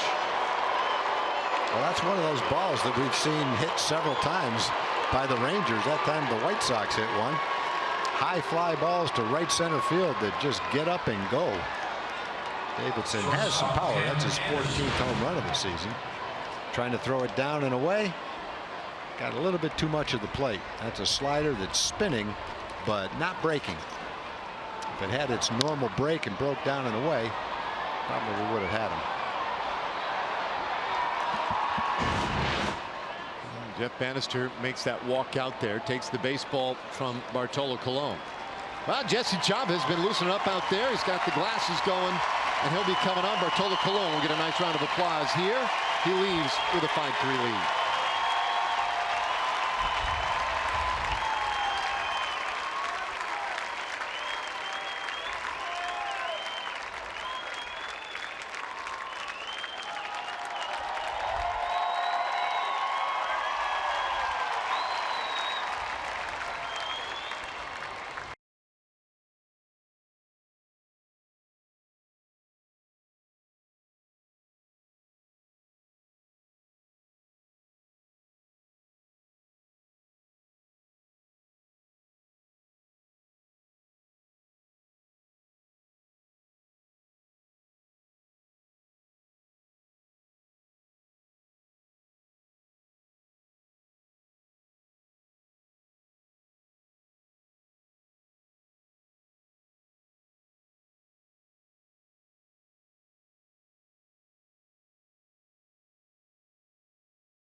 And the Texas Rangers are teaming up to save lives this summer.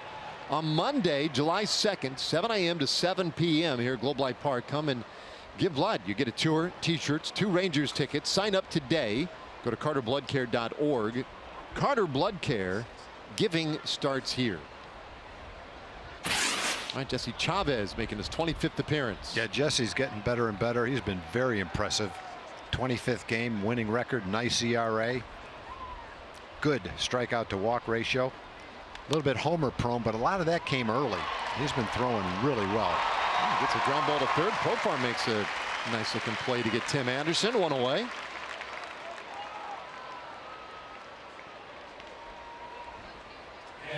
Got the whole hold against the Padres. 17 pitches, struck out the side. Throwing 92, 94 miles an hour in that game with a little bit of cutting action on his fastball. A lot of swings and misses in that game.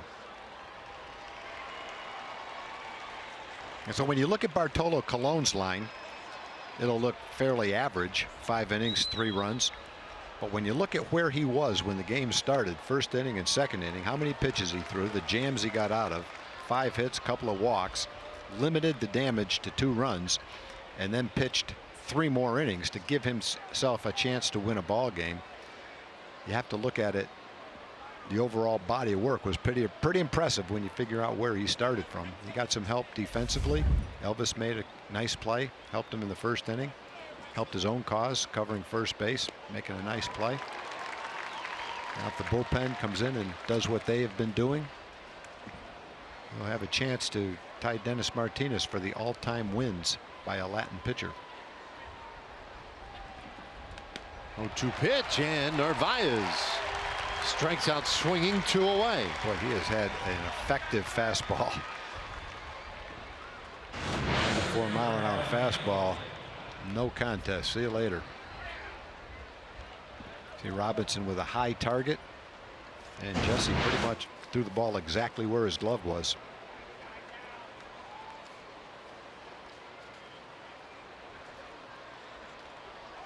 With 2 outs and the base is empty. Adam Engel, and he's first pitch swinging, lines that one up the middle for a base hit, his second hit of the night.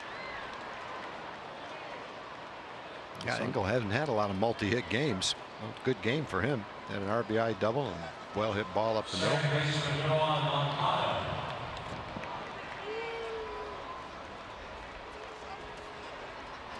Turns the lineup over now for Moncada.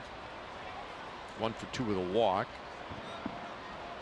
Chavez with his home glasses on tonight. Those are prescription glasses he wears. Oh, bluffed down at first, throw back behind him, and Engel not challenged that much, back in there safely. White Sox steal a lot of bases, and Engel has stolen some himself, 10 out of 12 to be exact. His only problem has been getting on base. The base percentage is only 27%. Doesn't walk very much, hitting .211. Like Robbie on a follow through or something. Tweaked his hand or something, his wrist. Chavez will have to keep an eye on Engel. That is not a sign that I don't think that's a sign anyway. Shaking your hand means throw over to first. Let's take a look here on the throw, the follow through. I think he hit the bat. Yeah.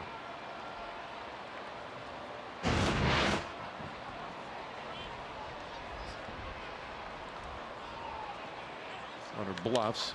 This one fouled away, and it's 0-2 on Moncada. We're talking about Engel. He is one of the quicker runners in baseball, right there with Delano DeShields. Those are the only 5 individuals in baseball who move at 30 feet per second or quicker.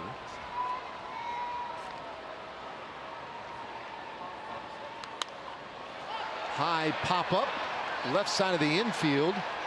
Profar is there. So the inning is done. White Sox get a run back on the Davidson homer, but Chavez puts out any additional fire.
Airlines. Low fares, no hidden fees. That's transparency. And by GMC. Visit your local GMC dealer. They love Brugge and Smokey the horse. Big night tonight. The bobblehead giveaway. Rangers leading 5-3 here, bottom of the 6th inning. Beltre leading it off. Then it will be Odor. And Beltre smashes one through the left side of the infield. 3,106 hits for Adrian Beltre. And he's on to start the inning.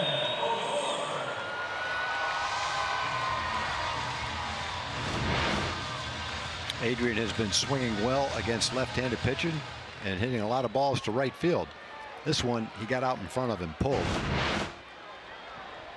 Rodon got the ball in on him in the last at bat. Adrian made sure he got the head of the bat out on that one, hit it sharply. Emily has a little more on Adrian Beltre.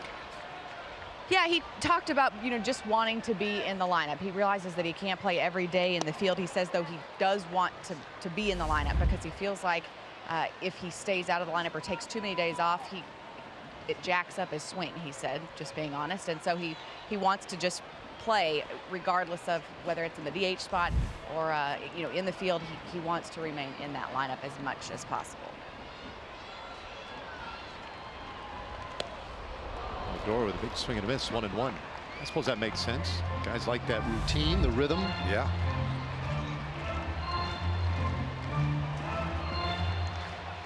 Odor has walked and scored a run. Obviously a much different look to the Ranger lineup on the field, in the lineup with Elvis in the lineup and Beltre healthy and in the lineup. Having both of those guys makes a huge difference. Two veterans. We've been talking today, Dave, about things you don't see very often. Yeah. Elvis's play, for one thing. How about this one? Oliver Perez became the first pitcher in Major League history to record a no-pitch, one-walk outing. No pitch, one No walk. pitch, Intentional walk? one walk. He came on to intentionally walk somebody? Terry Francona brought him in, he's a left-hand pitcher, to face a left-hand hitter. Bob Melvin countered with a right-hand hitter, Mark Canha. Terry Francona didn't like the matchup, so he ordered him walked on purpose and then took him out of the game. All right, there it is. Through no pitches, walked a guy, and that was his outing. Never happened before. So that one you can say you've never seen it before, and you really haven't, because it's never happened before. There's no debating that. There's been plenty of shortstops that have thrown guys out at the plate from the grass. That's happened before. You don't see it very often, and sometimes we exaggerate that kind of a thing. It's rare, but it's not like it's never happened before. Elvis did it beautifully, but it has happened before. Vince Velasquez today got smoked by that line drive in his throwing hand, dropped his glove, picked it up, and threw him out with the other hand.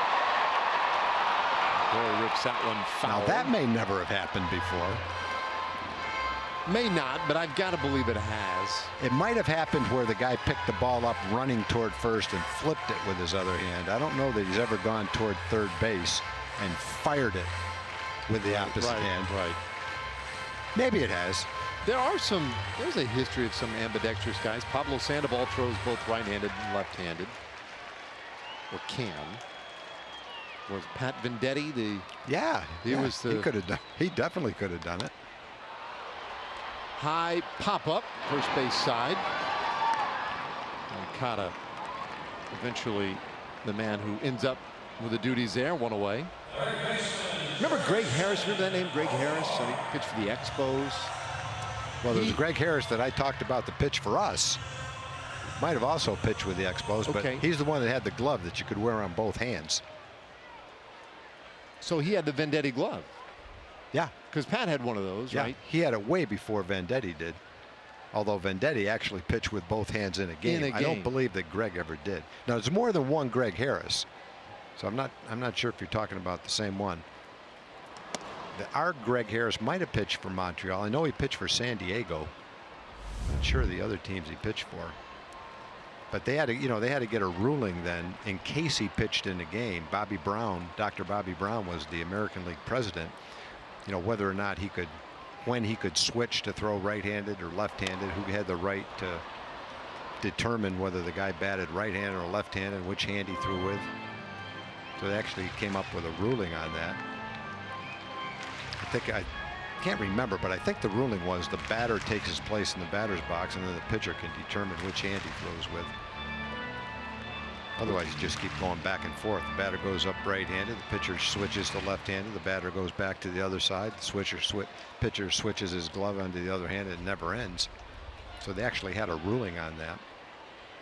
So it was the same Greg Harris, by the way. Was it? Yeah. Although there was another Greg Harris who overlapped, another pitcher who overlapped at the same time. But no, it was the same one.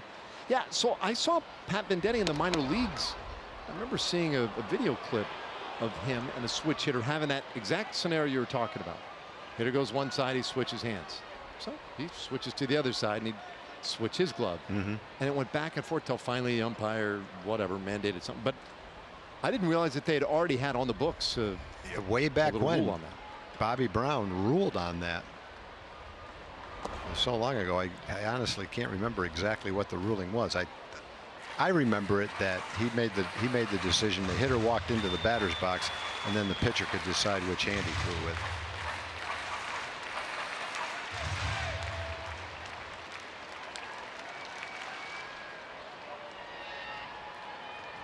One out easy here to find that out. I know there's a bunch of people watching that are just dying to know the truth on that. Way inside, and it's a full count now on Profar. You'll just go straight to Bobby on that. Who are you gonna text on that? I'm gonna look it up. I'm gonna Google it and see if I can find it. That's gonna be a challenge. That's gonna be buried. Challenge for a lot of people, not people as tech savvy as I am, though. In fact, I'm not even going to type it in. I'm just going to talk it in and let the girl find it for me. Bloop out to center field. Drops in front of Engel, and Profar is aboard. So Beltre stops at second. Profar with his first hit of the night. And they're just trying to build something in the 6th inning. And Rick Renteria up out of the dugout, and it looks like he may be headed out there with the intent of bringing in somebody new. Yeah, his pace says it all.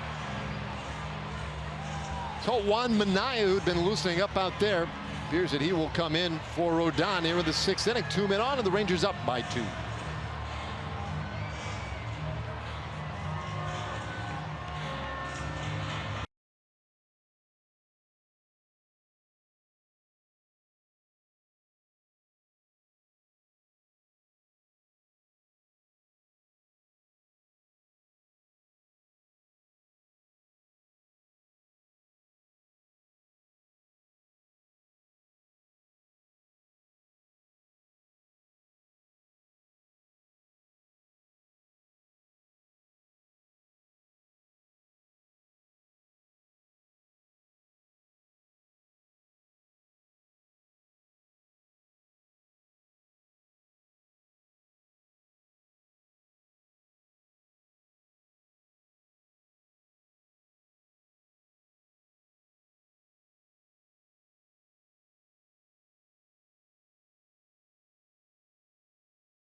Rangers still batting, and hey fans, your vote is needed. If you want to get Adrian Beltre or Shin-Soo Choo, Nomar Mazar to the All-Star game, you got to get on a vote, and quickly.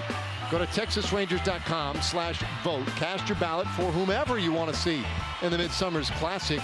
Fans who vote 25 times or more will also receive a 25% discount on Beltre, Choo, and Mazar merchandise through July 5th. Now, voting does end on Thursday, so log on to get those votes in. Now, just a little bit earlier in that Profar bat, checked his swing. Now watch Adrian Beltre first. Now, He didn't go. In case you need any help.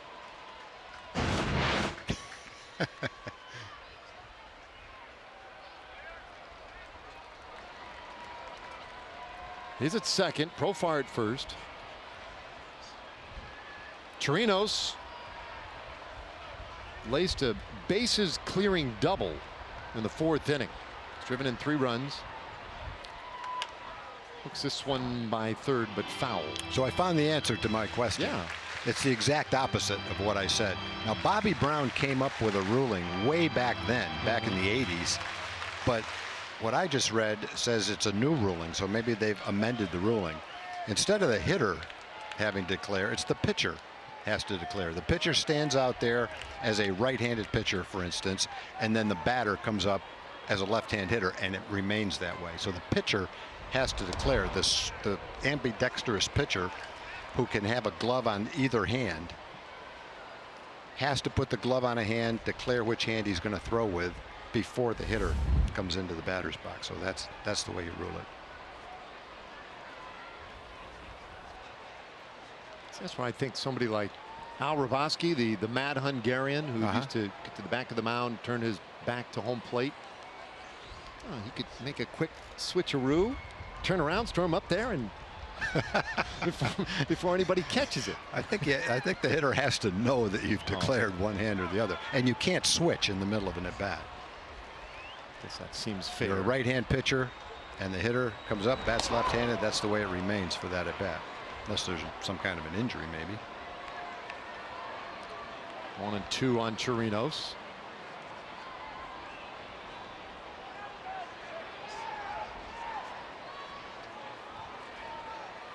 Two-man aboard here, 1 out in the 6th.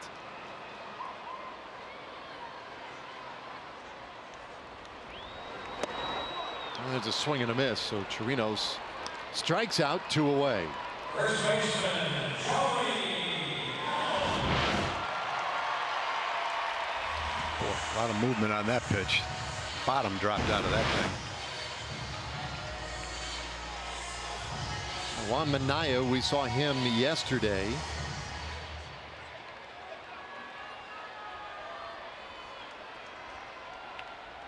Minaya pitched an inning in a 3rd in last night's game. Back in there again today. And he'll deal with Joey Gallo.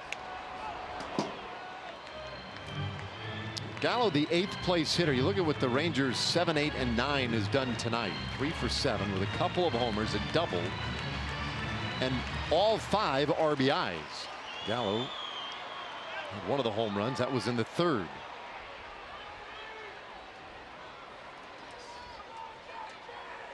Waiting on deck. He had the other. 1-1 the count. This White Sox bullpen has been pushed a little bit lately.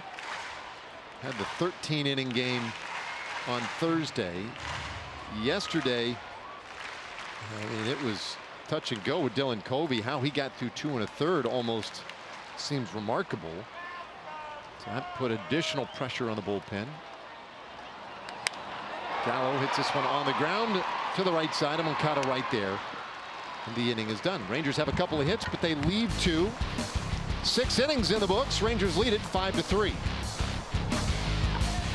Ladies and gentlemen, we have 1 inning left in it. Your 50-50.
with the 2-run lead. And Rangers fans Adrian and Sandra Beltre invite you to Uncork for a Cause. It's July 22nd at the Meridian in Dallas. The Stone Lake to support the Texas Rangers Foundation. It's the debut of Adrian's 3,000 hit 2015 Sonoma Blend wine, and a limited amount of tickets are still available, so you can join Adrian and some of his teammates for this special night. Check it out, uncorkforacause.com to get your tickets. There's a line drive out to left field, base hit for Sanchez to start the 7th inning. Again, that's uncorkforacause.com. First baseman, Jose Abreu. All right, Chavez has been working, but Jake Diekman has been preparing in the pen, so he may not be too far off.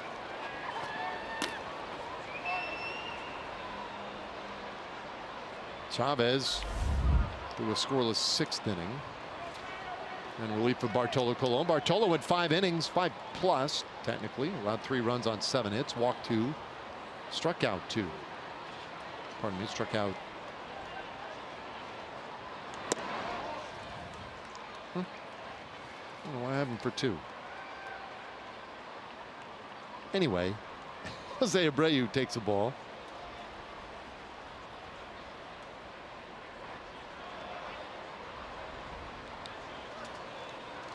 Chavez checks a runner and deals. That's a beauty. 1-1 the count. Now, Abreu, dangerous guy. Grounded out his last time up in the 5th inning. He's also walked. Reached on a fielder's choice.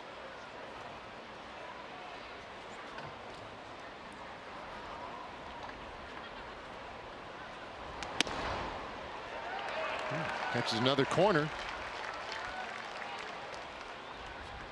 Talked earlier about Abreu's power and his run production in his first 4 years in the big leagues. Nearly unprecedented. He has some very good company with some of the numbers he's put up.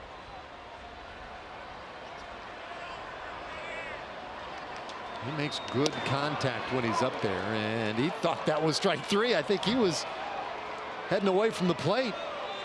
But 2-2 the count. The way he reacted, almost like let's see. Yeah, that was a good one. I'm gone. Well, maybe not. Maybe not. I don't know. That's what I thought too. If he actually thought that, he pulled it off pretty well.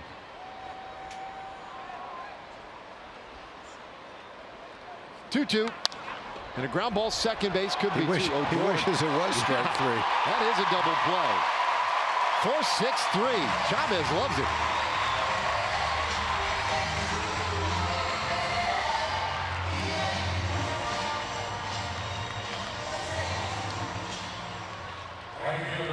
Sharply hit ball by Abreu. Sinker. Right at Rugi, fortunately. So instead of a strikeout or a potential strikeout, turns into a nice, easy double play. Turned by Rugi and Elvis. 2 quick outs for Jesse Chavez. He's pumped. Man, rushes that one at 95 miles per hour past Garcia. Loved it last night.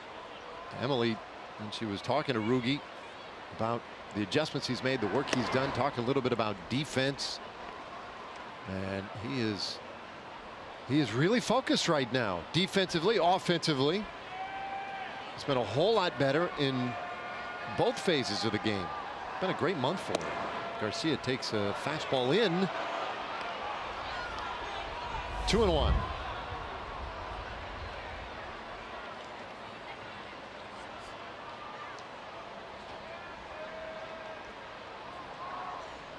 Trying to go in again. This one fouled away. Evens count at 2-2. Garcia twice has flied out to center. He's also grounded out to second base.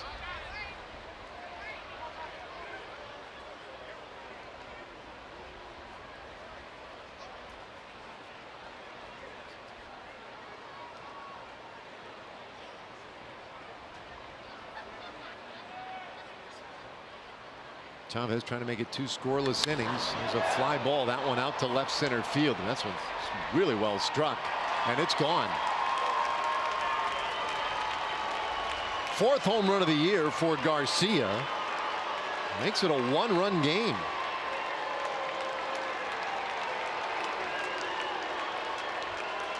The Rangers took the lead. The White Sox are trying to get right back in it by way of the home run themselves. Rangers used the home run to get ahead, and now a home run by Davidson. Another one by Garcia. One-run ball game. Nice swing, solid contact. Hit the ball right on the barrel of the bat. 410 feet. Next pitch, lofted out to center field, and DeShields is there to haul it in. It's a one-run game all of a sudden, 5-4 as we go to the bottom of the 7th. Folks, here will stand for God Bless America. We turn it over to Chuck Morgan.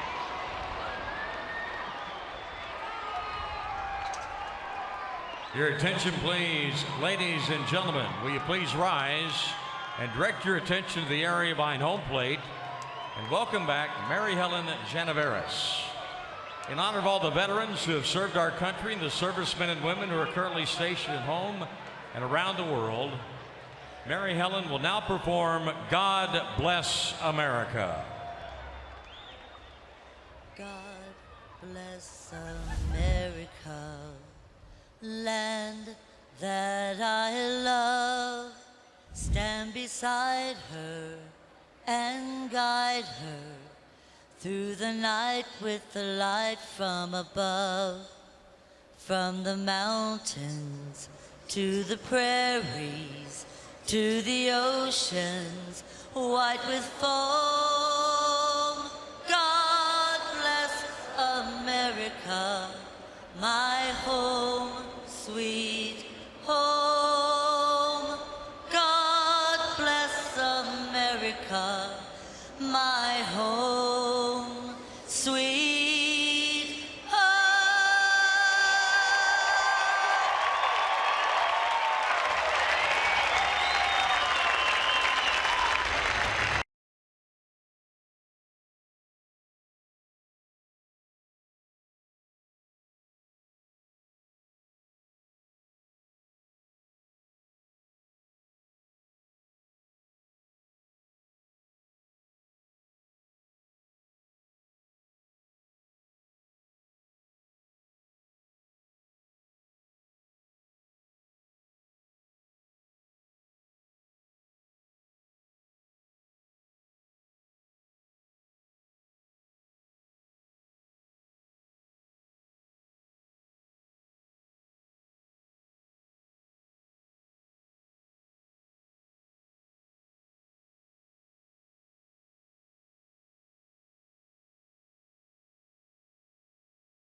Seventh inning.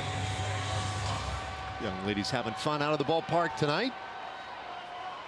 Great to spend an evening with Dad as Ryan Rua will lead things off here, and he takes a good fastball from Juan Minaya for strike one. Rua homered his last time up, and it was a no-doubter right at the back of the Rangers bullpen.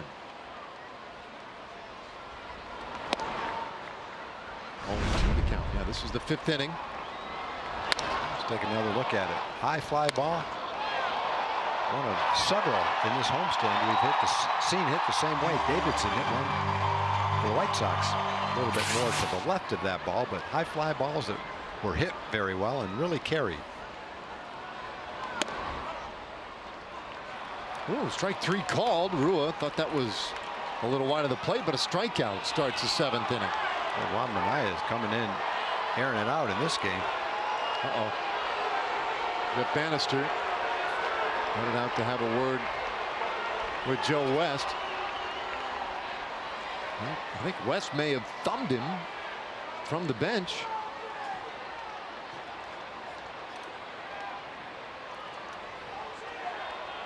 I didn't see it, but the fans reacted. Yeah, it looks like Joe West doing a little paperwork now, so let's take another look. Here's the strike 3 call. Ryan didn't like the call, but it didn't look like he said anything. Oh, he threw. Yeah, he threw. I guess he did.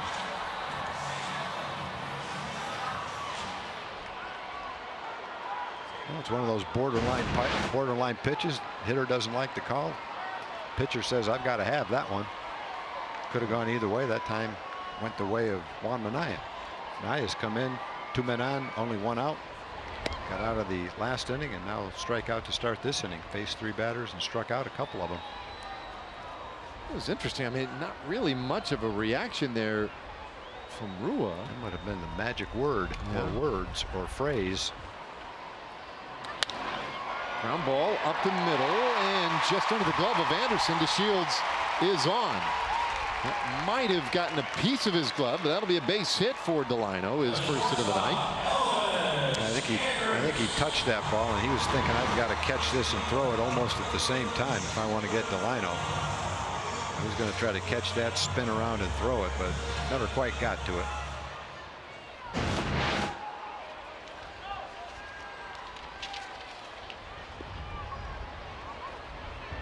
So Delino on, he has very good speed. And now Elvis 0 for 3.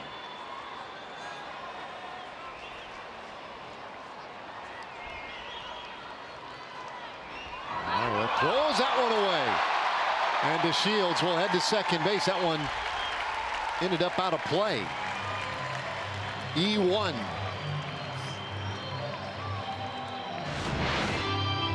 Delino's thinking about getting a jump and going, and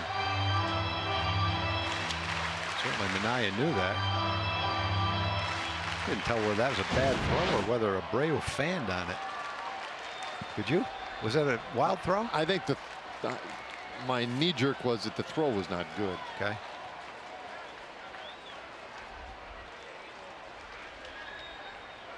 Scorekeeper agrees with you. E1.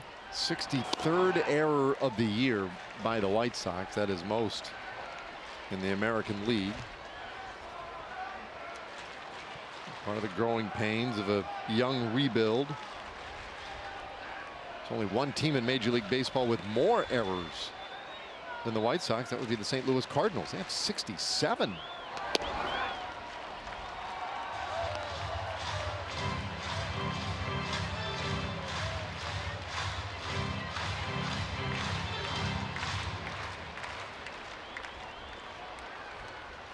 Andrews with a pop out, a fly out, a ground out today. Rangers are 1 for 4 with runners in scoring position.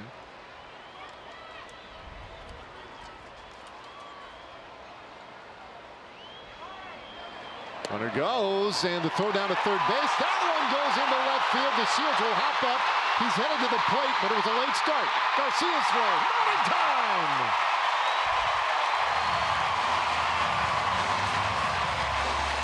Delino DeShields works his way around the bases. 2 errors, a stolen base, and he scores a run. Well, that's the pressure that speed puts on the defense. Catcher has no time. Probably should have just held on to the ball. Tries to throw from his knees. Narvaez's throw short hops the third baseman Sanchez. Delino didn't know it, but Tony Beasley let him know. And the only reason Delino scored on that was because of how quickly he got to top speed and how fast he is. Had a great chance to throw out some other runners, but not Delino on that one. Well, the pitcher was worried about him at first base. The speed and the worry caused an errant pickoff throw. That got him to second, stole third, and the catcher threw it into left field. That's a way to steal a run.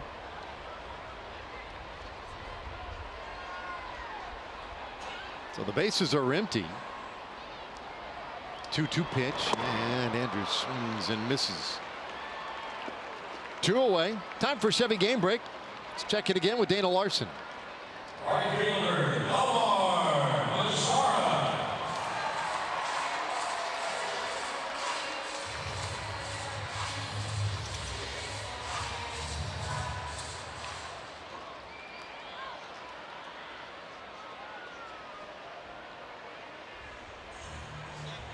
That is awesome. Cool. Really very cool. Little Pudge getting it done. Meanwhile, the White Sox have to make a change. Juan Minaya is done, and the White Sox checking with that bullpen again.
Advantage, and another reminder to celebrate your 4th of July with America's Pastime. Come on out to the ballpark. Astros and Rangers for the final time this year at Globe Life Park on July 4th. It's a 6:05 first pitch, and then 4th of July fireworks after the game. Get your tickets at TexasRangers.com or by calling 972-RANGERS. Should be fun. Luis Avilan, the left-hander, coming on here. Solid numbers for Avilan. They've been much better recently, though. Opponents are 8 for 40 against him in his last 18 appearances, only 3 earned runs in 12 innings. And he's stranded all 12 base runners. No base runners to strand right now. The lefties are only hitting about 200 against him. And it floats in strike 1 to Mazzara. Nomar 1 for 3.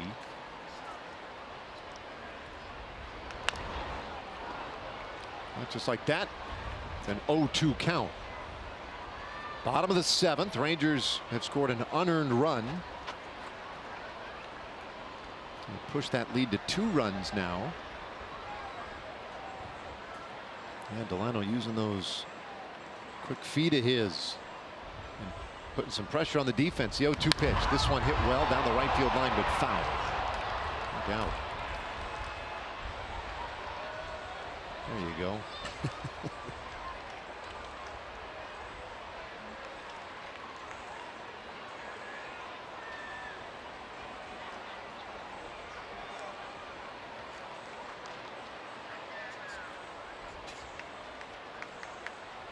Avilan hiding that baseball.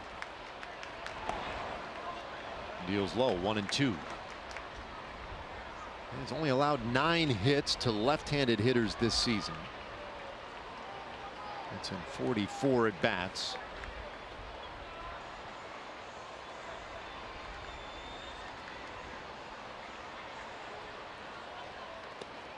Bounces that one to the plate, 2-2. So jumped ahead of Mazzara, but this is where we have seen such a dramatic change for so many Rangers hitters. And I don't know that Nomar is necessarily was ever in the conversation about guys who chase a lot. It's always been a pretty disciplined hitter. We were talking earlier about Anthony Iapoce and Justin Mayshore on the job they've done. So many of these hitters helping them to be more disciplined, looking for pitches in the zone like that one, which is flared out over short. Anderson goes out and he'll make the play. Well, the inning is done. The Rangers, though, get a run back. We go to the 8th inning. Rangers up by 2.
game summary. Let's show some of the Ranger runs.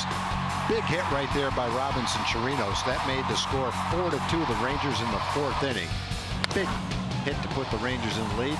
Ryan Rua, the next inning, fly ball to right field, goes all the way to the back of the Ranger bullpen. That made it 5-2. Now it's 5-4. Delano gets a single, goes to second on an error, steals third, and comes home on a catcher's error. That gave the Rangers an insurance run, and in the 8th inning makes the score 6-4 as Jake Diekman comes on to pitch. This will be his 35th ball game. Jesse Chavez pitched the 6th and 7th innings. Gave up a run, gave up a home run to Avisail Garcia. That's a big insurance run for Delano, showing his speed.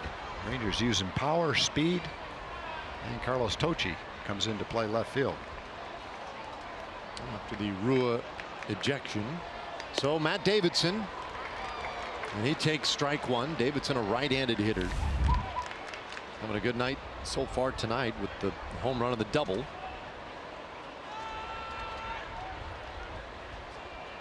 Diekman slings another one up there, and the count 0-2. That one at 96 miles per hour.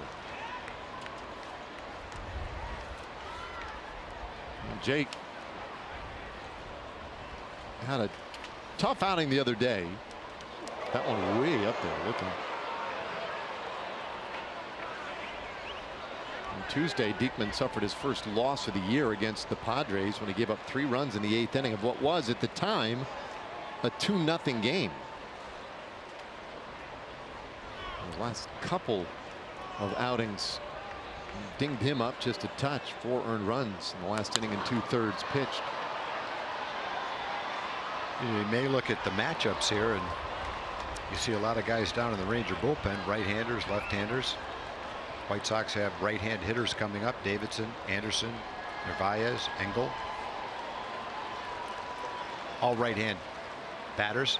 But Jake Diekman against righties is only giving up a 194 opponent's batting average. Lefties have actually hit higher against Jake than righties. So with that opponent's batting average at 194, Jeff Bannister feels very confident with Jake pitching to these right-hand hitters. Jose Leclerc getting warmed up in the bullpen just in case. Hard hit ground ball, and that one off of Andrews into left field. Boy, that thing was scalded, and Davidson is on to start the 8th inning. Man, that'll be a base hit. That had some exit velocity. Elvis is trying to play it to the side and hoping to catch it. He got the glove on it, but couldn't make the ball stay in the glove as quickly as it got to him. If he did catch it, he would have had an easy throw to first base, but catching that ball was easier said than done. 5th time they've had the leadoff man on in this one. Yesterday they did not get a leadoff man on in any inning.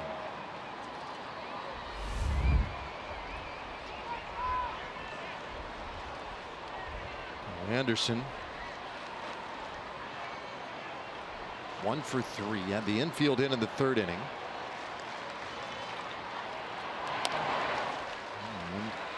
He takes low, 2-0.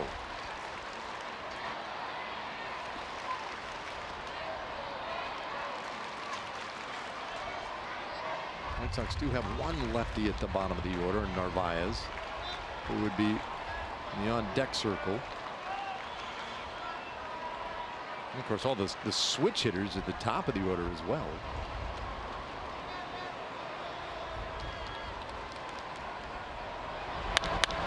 Well, this one lifted high in the air. Not going to carry, although it's a windy one. Shields puts it away. 1 out here in the 8th inning. Well, tomorrow we will wrap up this 3-game series. Ronaldo Lopez, who was unbelievable last time we saw him, 8 shutout innings in Chicago. Cole Hamels, who's been very good against the White Sox in his 4 career starts. So some good pitching tomorrow.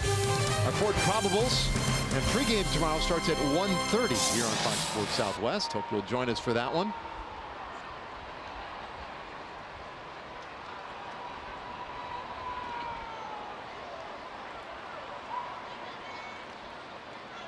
One away. Here is Narvaez. And he takes that one inside. Another infield hit. Looking every time I look up, see what a guy has done tonight. Well, he has a hit, but it was an infield hit like Anderson and Narvaez. Davidson this inning. Although maybe not the truest definition of an infield hit. Yeah, there's soft infield hits and there's hard infield hits. I think infield hit, when you hear it, you tend to think of a little dinky ground ball that someone beat out. That was not what Davidson hit, though.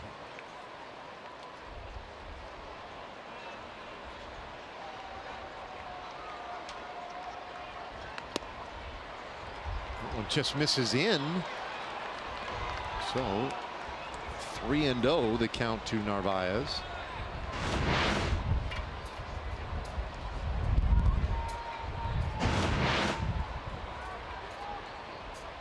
Narvaez has been a patient hitter in his career. Takes a strike, 3-1.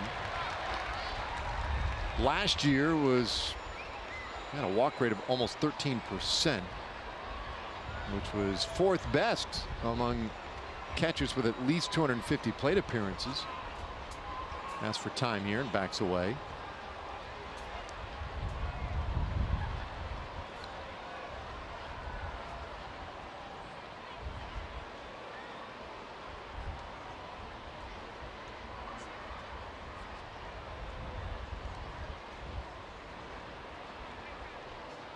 Diekman's 3-1. Well, that one looked good, and it's a full count. Bartolo Colon started the game. He left with a lead, and that's significant as this Rangers bullpen tries to hold that lead for him. 3-2. And there's ball 4. Narvaez, true to form, lays off some close pitches, draws the walk. Let's see how close it was. Pretty close. Could have gone either way. Jeff Bannister makes that signal. So that is it for Diekman. Jose Leclerc had been preparing. Jose Leclerc, the guy who strands more runners than anybody, and he'll be coming on here. The Rangers up by 2.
Inning. But let's look ahead.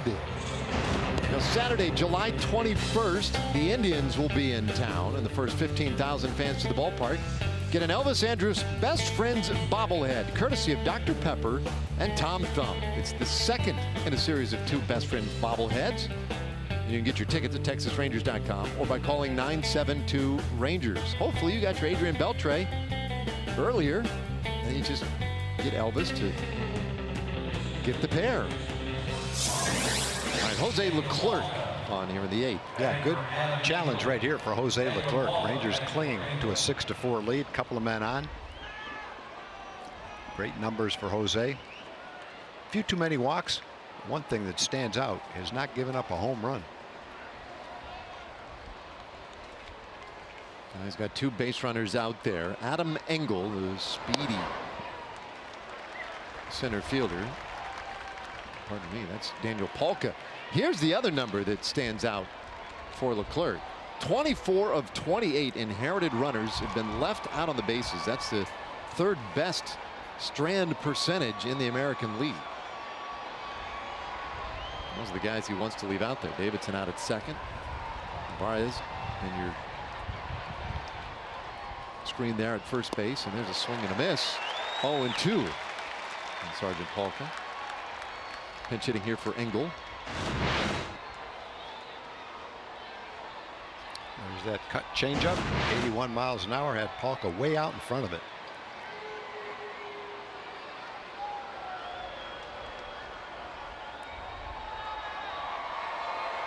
Leclerc's 0-2. And a swing and a miss. Strike 3. Well, big strikeout, 2 away. You have to respect the 96-mile-an-hour fastball, but if you give it too much respect, you really are out in front of that pitch. Just kind of waved at the last couple. You can see it come out of his hand, break down like a curveball.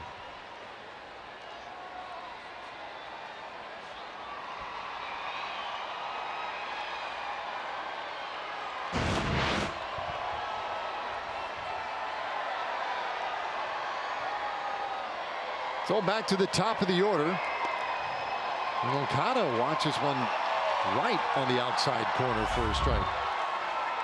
That was a pitcher's pitch right there.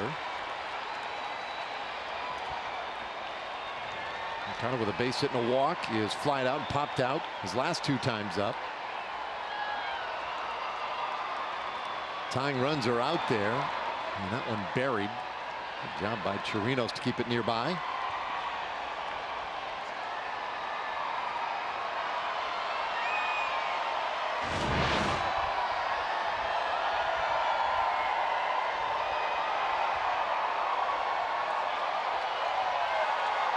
Job by Robbie keeping that ball in front of him. Got the tying run at first base. You want to keep him right there. 1-1 pitch.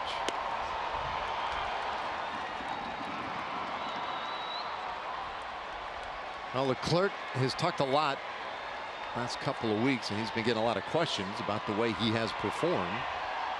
He just feels very confident this year, very comfortable. There were times last year he felt like I think he got a little nervous. Those nerves sometimes caused him to be a little tentative. Now he throws those 2 changeups with great confidence. And he's got the good fastball. 2-1 pitch, a swing and a miss at the changeup. 2-2.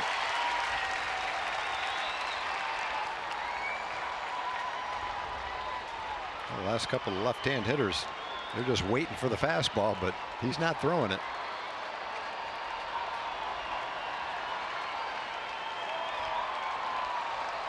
Leclerc just 24 years old. And has become a big part of this bullpen. Tying runs out there. 8th inning. And it's 2-2. Got him looking. A strikeout of Moncada. Back-to-back punch-outs for Leclerc. Well, they kept waiting for the fastball, and finally they got it. Great job by Leclerc. Man on first and second, 1 out. He strikes out Daniel Polka, and then 96 miles an hour on the outside corner gets Yoan Moncada looking to preserve that 6-4 lead.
Southwest Airlines. Low fares, no hidden fees. That's transparency. And by Ford. Visit your local Texas Ford dealer today. Ford is the best in Texas. Adrian Beltre to lead off the bottom of the 8th inning for the Rangers. Beltre, Odor, Profar in the 8th. Rangers up by 2. Won the opener yesterday. It was their largest margin of victory this year. 11-3 the score last night as this one fouled away. 1-1. And a new center fielder, Charlie Tilson, takes over for Engel in center field.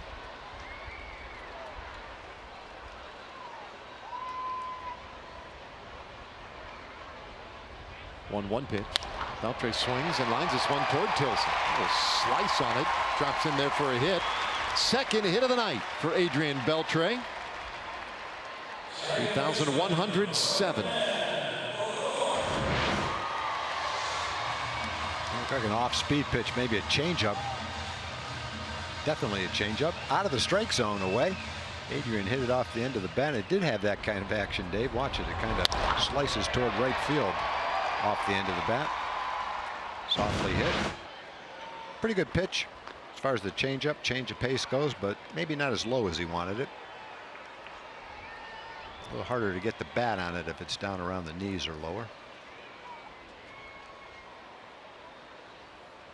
Now Odor will take one face high for a ball. Odor's walked. It's also struck out and popped up.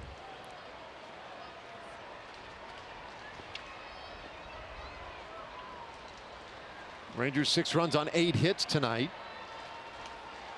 They've left 3.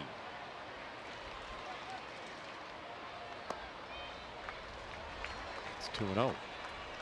White Sox, meanwhile, 4 runs. They have out-hit the Rangers. 4 runs on 11 hits. They've made 2 errors, though, and they have stranded 9. Rick Renteria giving some signals from the bench.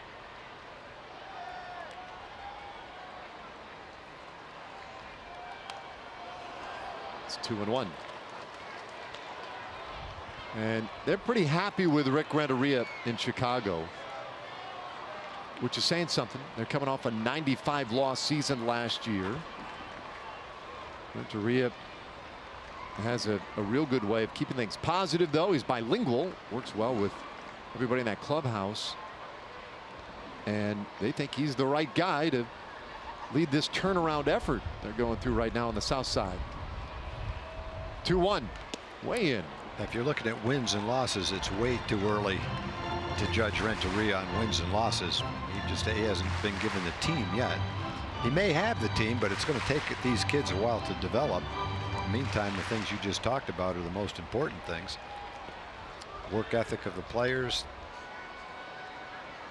the coaching instruction they're getting from the staff, the attitude, all the intangibles as they try to get the most out of these young players and add to it with other young players they have in their farm system. They've got a good farm system.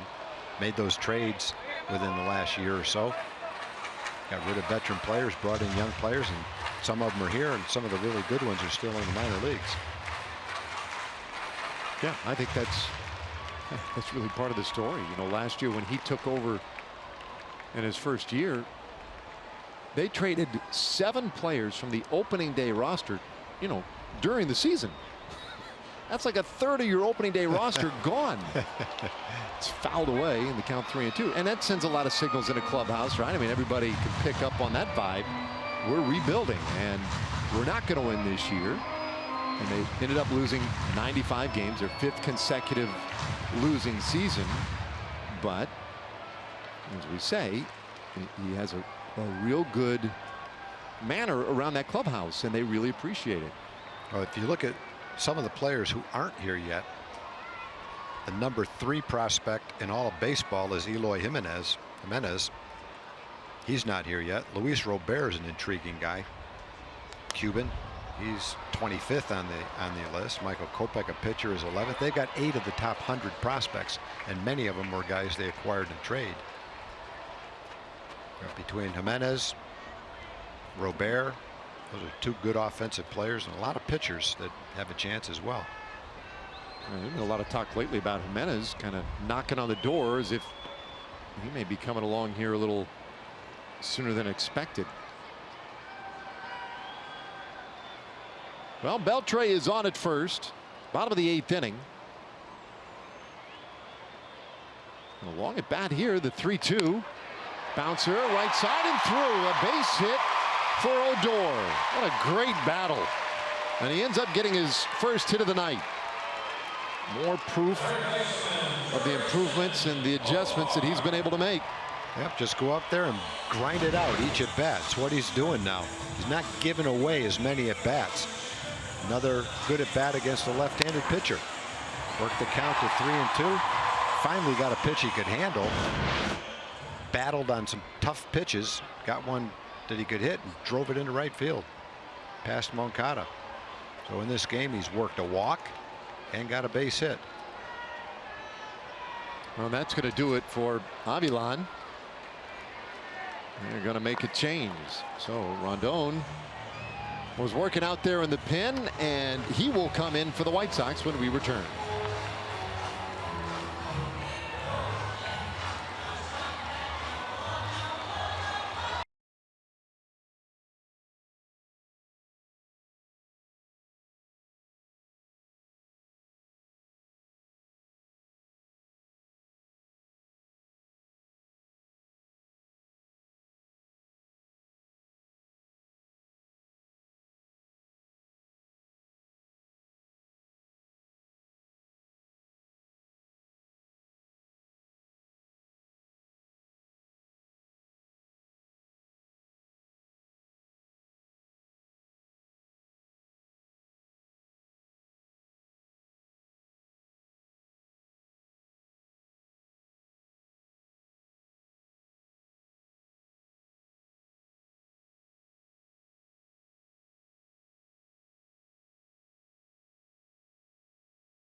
Capital, the MLB All-Star Game, July 17th, only on Fox, or stream it live on the Fox Sports app.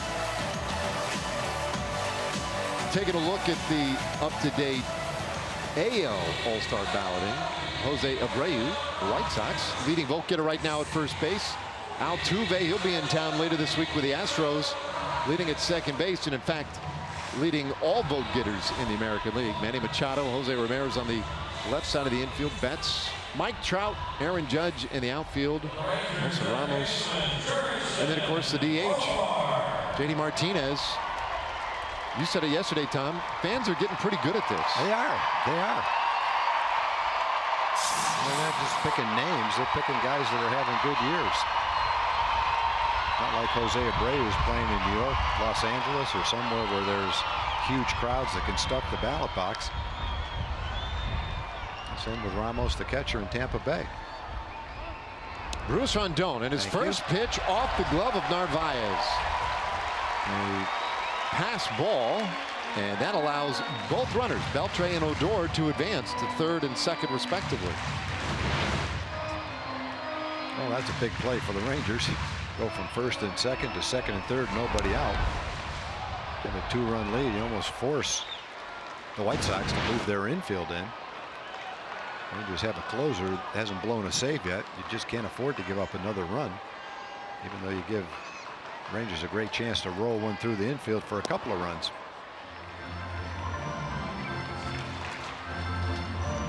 Rondon's numbers for the season, struggling a little bit. 19 walks in 25 innings. There was a fastball, a slider, and a changeup.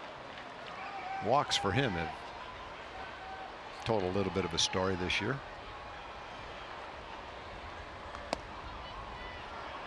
Gets a strike in there, 2-1.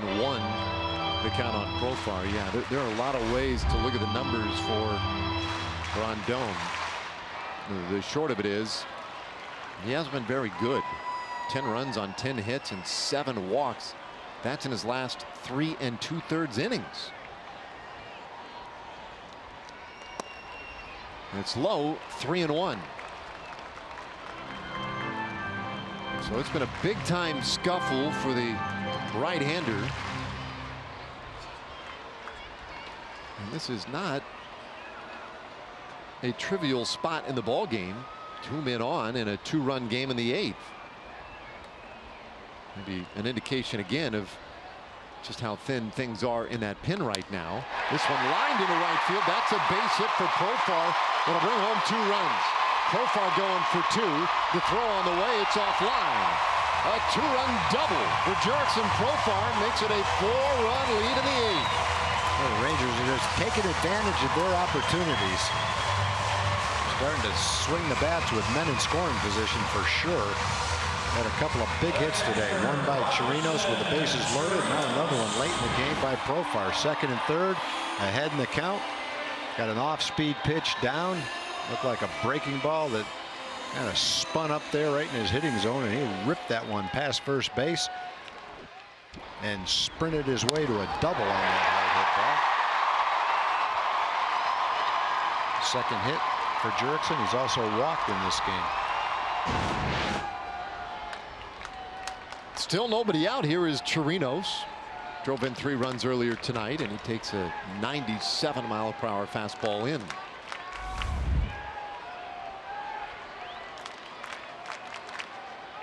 He's grounded out, struck out. Had the 3-run double in the 4th inning. He's still working with that right wrist and hand after the pick attempt at first base earlier tonight, where his follow-through came through and he hit the bat with his hand. That was while playing defense. 1-1 the count.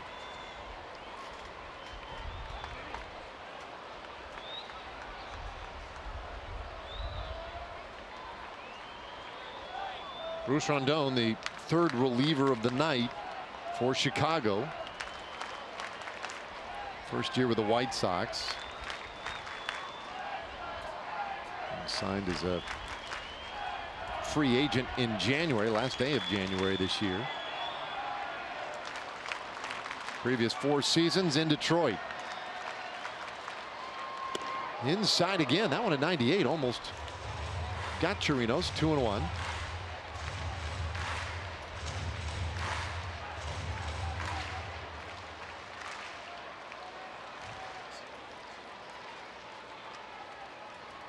He's got a live arm. He's certainly struggling with some command issues this year. Here's a 2-1, and that one's way in.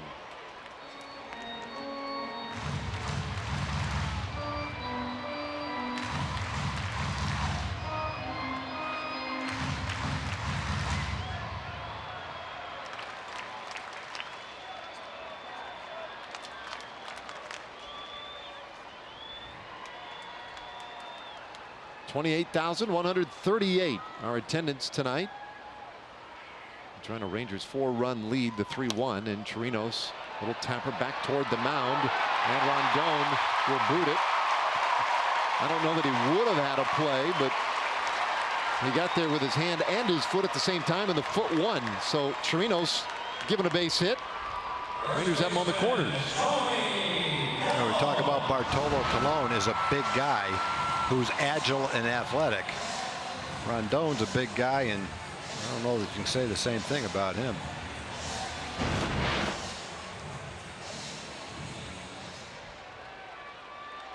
So a hard hit double, then the little tapper of a base hit back toward the mound. It did look like he didn't hit it with the foot, but instead missed it with his hand.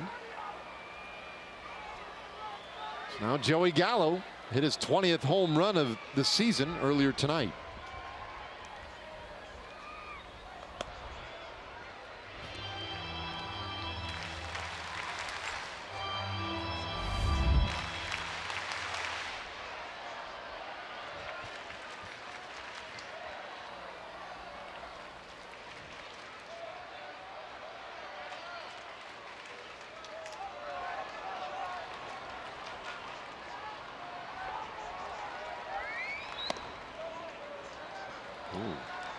gift for Rondon. 1-1. Keone Kela had been working out in the bullpen.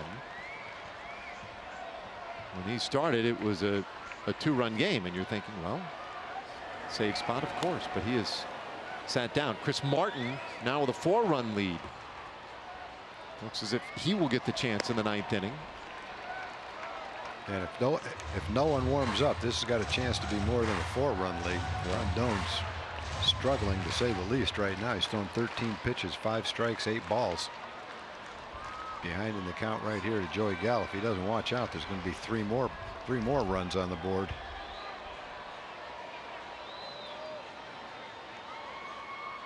And here it comes.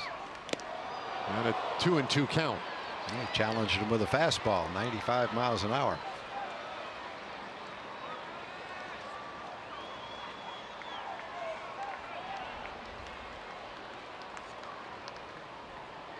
And the Rangers in these first 2 games have scored 19 runs on 23 hits. And we're not quite through game 2 yet.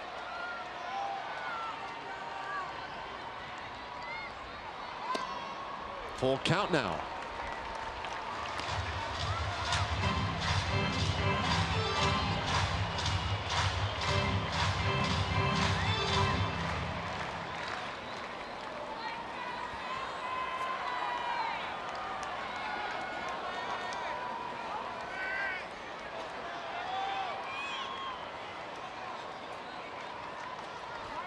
Runner goes from first. Pitches outside. That's ball 4. So Gallo walks.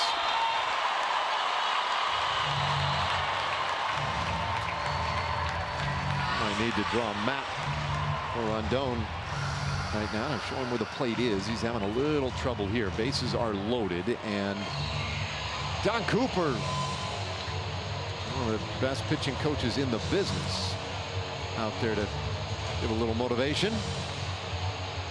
All right, and it also gives us a moment for a word from our friends at Southwest Kia. At Southwest Kia, we've made car buying easy. $250 down delivers, monthly payments $250 a month or less. SouthwestKia.com. If you look at that at bat to Joey Gallo, Rondon threw a 95-mile-an-hour fastball and got a strike with it to even the count at 2-2, and then threw 2 changeups that weren't even close to walk him.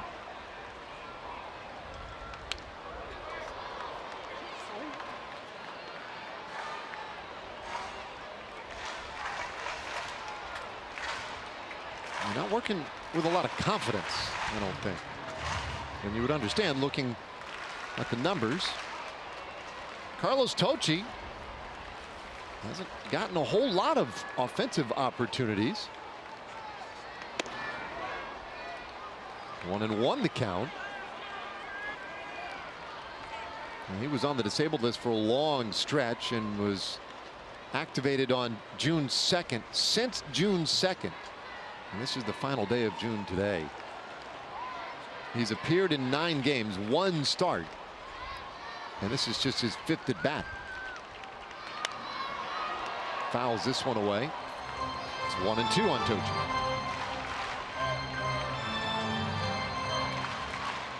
Tocci, the Rule 5 story, but he was selected in the Rule 5 draft from Philadelphia, but by the White Sox. The Rangers got him in a trade with Chicago after that Rule 5 draft.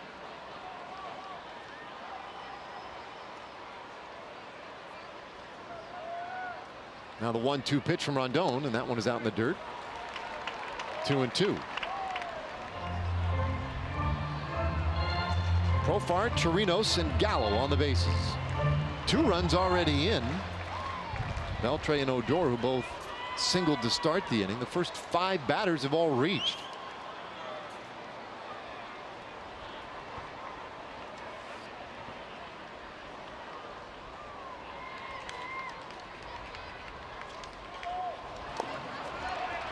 Full count.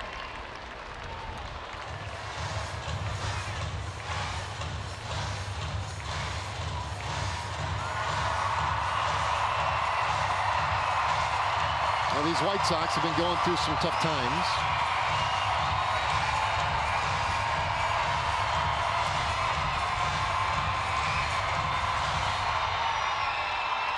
Lost 10 of their last 14 games.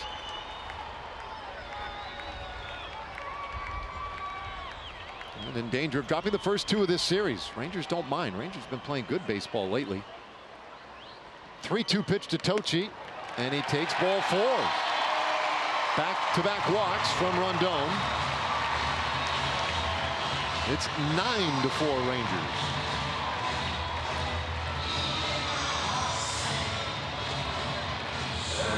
Rondon is in line to give up a lot of runs because there's nobody warmed up, and he's having a hard time getting his changeup over. His changeup 2-2, 3-2 to walk Joey Gallo.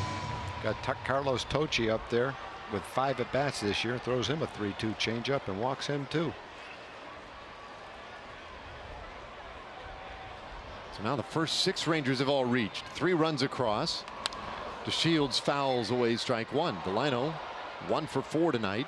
There's some White Sox fans hanging in there. Cannot be fun. Rondon's thrown 23 pitches to 4 hitters. The 5th one now. It hadn't recorded an out.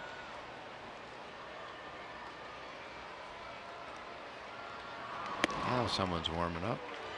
And a fastball in there to DeShields. 0-2. Delano getting this job today as the leadoff man. Chu given the day off today, working through a sore quad.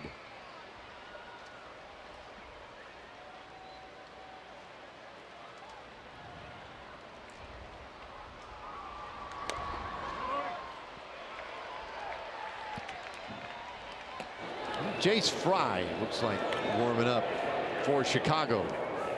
Yeah, and I think the last thing that the White Sox want to do is use him in this game. He's one of their best relievers.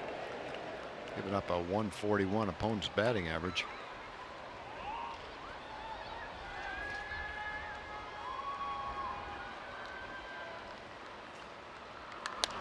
Shields lifts this one out over the infield. Short right center. Tracked down out there by Tilson. Tagging at third base, Chirinos. He scores, so a sac fly for DeShields. It's 10-4.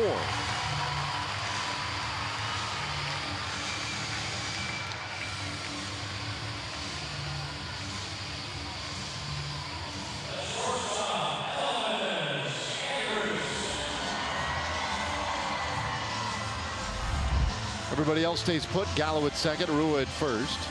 And now Elvis Andrus, who's hitless so far tonight.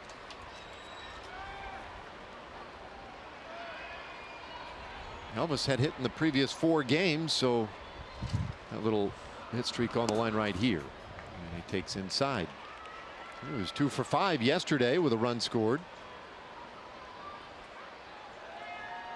The Rangers have walked 4 more times in this game. 2 of the walks scored in the 4th inning. Back-to-back walks by Rodon. Both of them scored. And a couple of walks in this inning. They haven't scored yet, but they definitely moved runners into scoring position. The Rangers, a lot of good at bats with men in scoring position. Good situational hitting.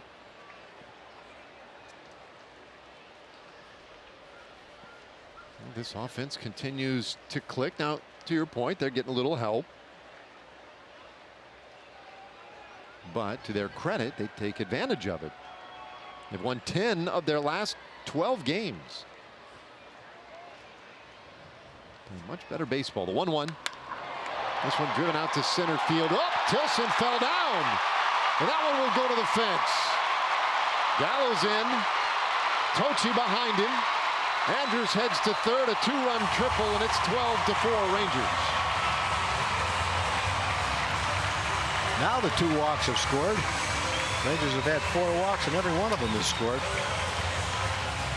Yeah, Tilson fell down on that ball. I don't know that it mattered. I don't think he would have gotten to it anyway. Might have had a chance, but Elvis really barreled this ball into right center field. And I don't think Tilson was going to get there anyway. It goes as a 2-run triple. Might have been a 2-run double instead of a 2-run triple. Struggles for Rodon continue. And for Tilson. for Tilson. He's had a couple of yesterday eventful games. I mean, boy, oh boy. He came in as a defensive replacement here tonight.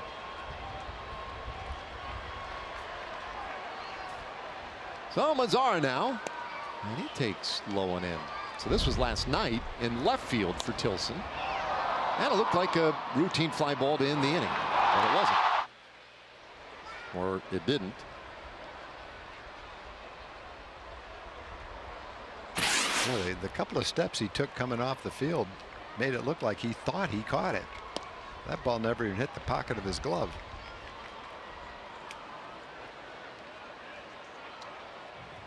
Ninth batter of the inning for the Rangers.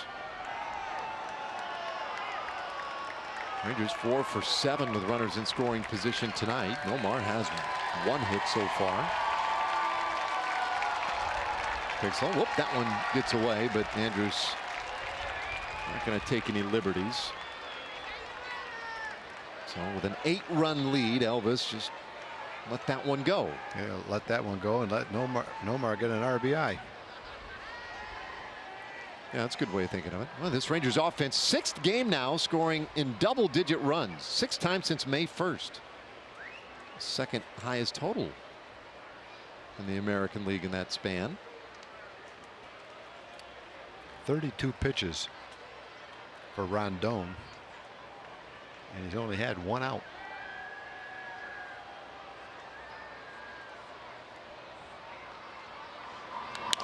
This one hit hard up the middle, base hit. Mazzara does pick up the RBI. Andrews scores. That's number 55 for Mazzara. It's 13-4.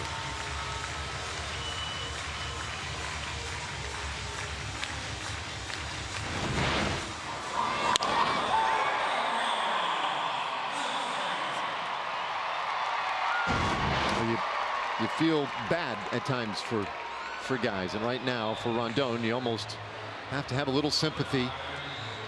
He's done. He just can't figure it out right now, and Rick Renteria goes deeper still into that pin with the Rangers up by 9.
As we continue here in the 8th inning.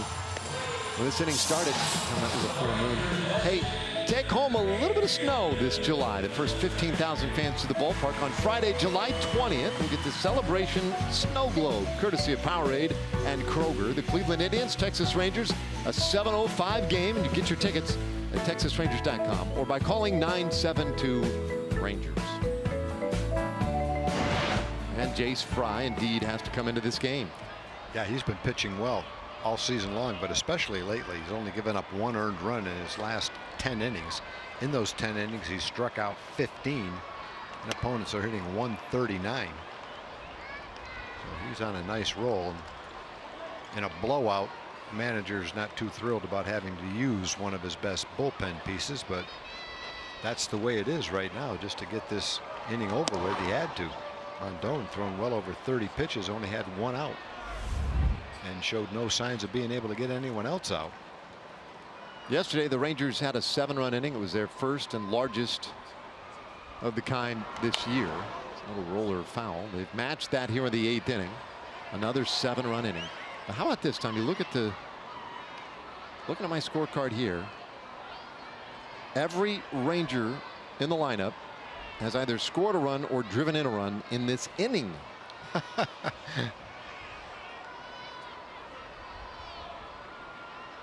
Man, Beltre started it with a single. 1-2, and it's in the dirt. So, talking about big innings. 5 or more in an inning now 6 times in the last 14 games.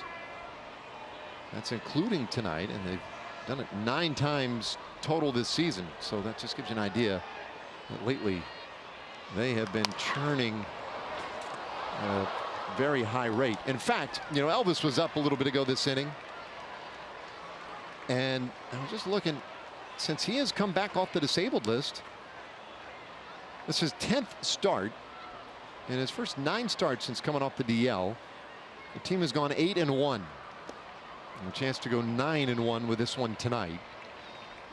So, and we've heard it over and over again. He has not had many real big nights at the plate since he's come back. It's been Chu, Odor, whomever. And every time in the post-game interview, when we ask him about it, they all say, you know, it really has made a big difference to have Elvis back.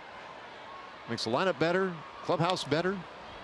Just everything's better with Elvis. And certainly the wins and losses have proven that out.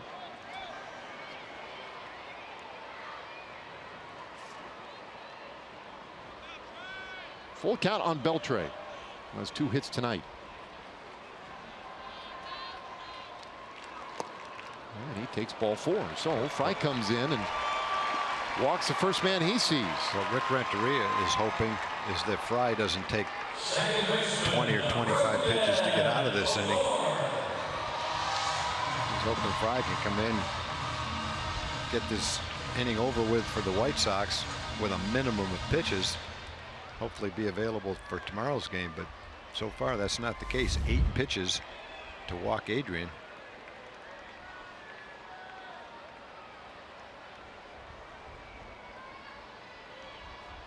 Now Odor, and he takes a breaking ball for a strike.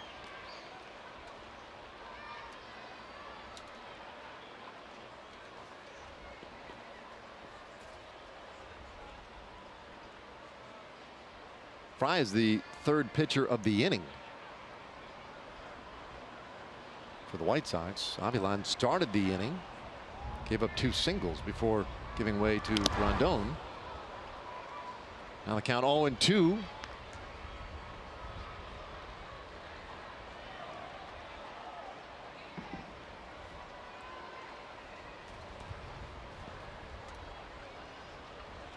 A late start tonight, started at 8:05.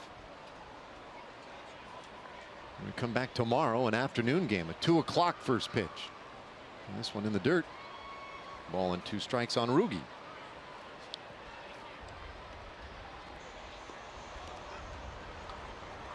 We might see a slightly different looking White Sox team tomorrow. Just given what their bullpen has gone through, they're going to need some fresh arms. Or they might just, you know, want to change things up a little bit. But I would think with some of the work that's had to have been turned in lately, they might need to go bring a body or 2 up for tomorrow's game, if they can get somebody here in time.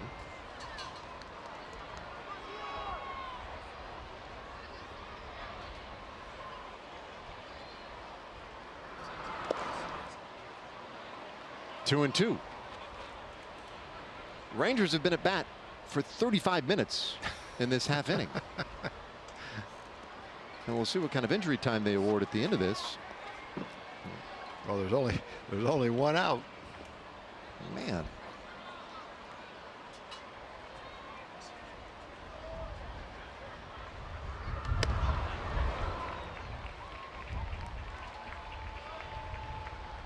Full count now on Odor. Let's see, the Rangers have drawn 3 walks already in the inning. The only out, you pointed out that there's only 1 out. It was a sac fly. It brought in a run. It was a productive out, 3-2 pitch. That's fouled away. We'll do it again. Last inning, there were a couple of errors by the White Sox. This inning, a pass ball, 3 walks. And even that little dribbler back to the mound that Rondon couldn't get cleanly. And the ball that went over Tilson's head when he fell down in center field. The 3-2. Little dribbler foul.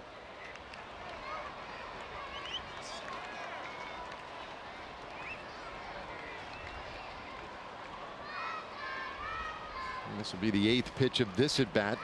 Back-to-back 8-pitch at bats, and if it's a ball, he will have walked both guys. Will have thrown 16 pitches and had 2 men on base and no outs. 9-pitch at bat.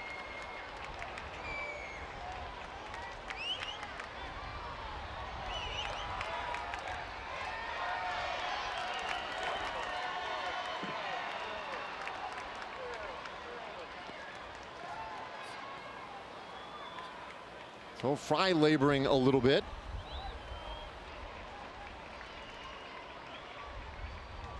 (3-2). And a swing and a miss. So Odor strikes out. But it took 9 pitches to get him. 2 away.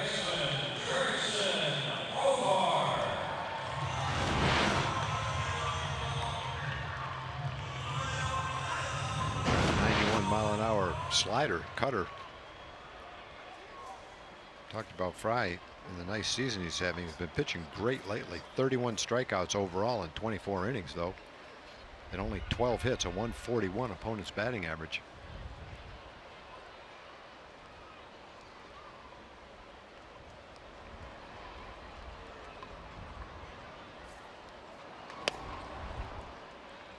Off the plate to Profar.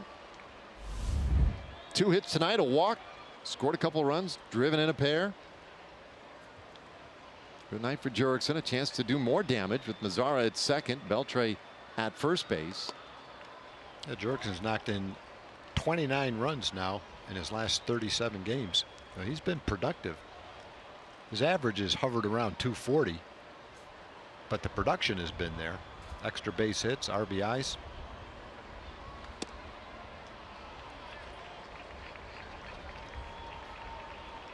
Two and one. Made some nice plays tonight at third base as well.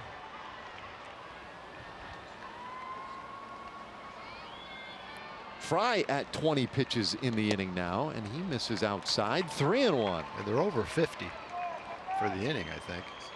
Oh, yeah. Rondon had 30 something. Yeah.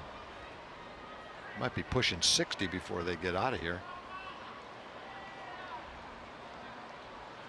And this is going to require some serious addition here. This one lined up the middle, and Moncada is there to tuck it away to end the inning. The Rangers will have to settle for 7 runs in the 8th. 9th inning coming. Rangers trying to protect a 9-run lead.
9-run lead. 7 in the 8th there for the Rangers, and that means they have a chance to have a larger margin of victory than in last night's blowout win over Chicago. Hi there, Dana Larson, Mike Bassick with you.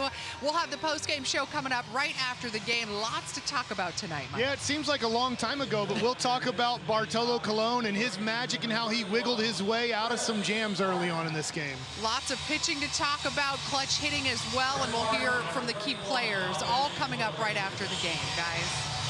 All right, thanks, Dana. Mike, we'll look forward to that. 9th inning, and Chris Martin making his 27th appearance.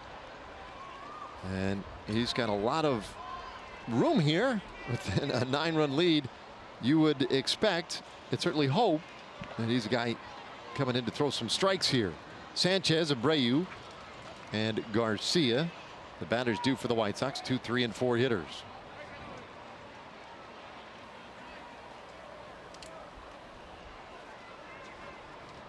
Well, in all of the mayhem that we have seen here tonight, and we have seen a lot of it, Mike Bassick was just saying, and I think, you know, your risk of almost forgetting about it, Bartolo left this game with a lead. Rangers never relinquished that lead, and should they finish this thing off here in the 9th inning, he would tie Dennis Martinez for the most wins of any Latin-born pitcher, with 245 in his career. Yeah, so much has happened since he left. Lose track of the fact that he was on the ropes early in the game and then finished strongly. 3 strong innings after the 2nd inning. 2nd inning, very unusual for him to walk 2 batters and throw 30 pitches. But he rebounded from that and is in position to get a win. Didn't look like it was going to be that way in the 2nd inning. Credit to him for doing it. 2-1, and this one lifted foul out of play.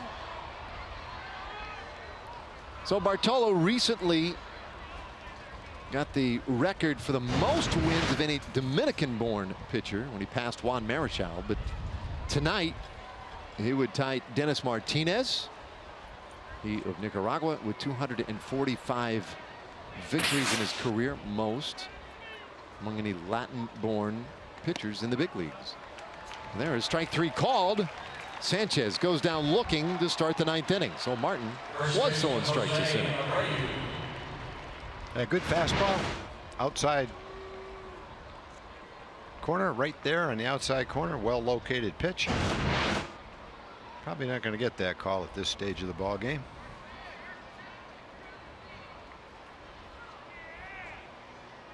So 1 away.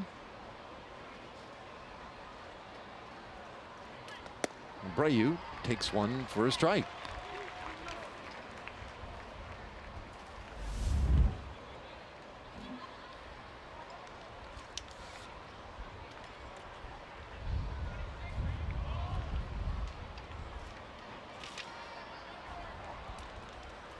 Now Abreu with a walk tonight. That's really all he has to show for it. Good breaking ball there, and the count 0-2. You bounce into a double play in the 7th inning. So Martin coming out here, the Arlington native, throwing strikes, punched out Yolmer Sanchez. Jumps ahead of Abreu, and this is a White Sox team right now reeling. It's a little low.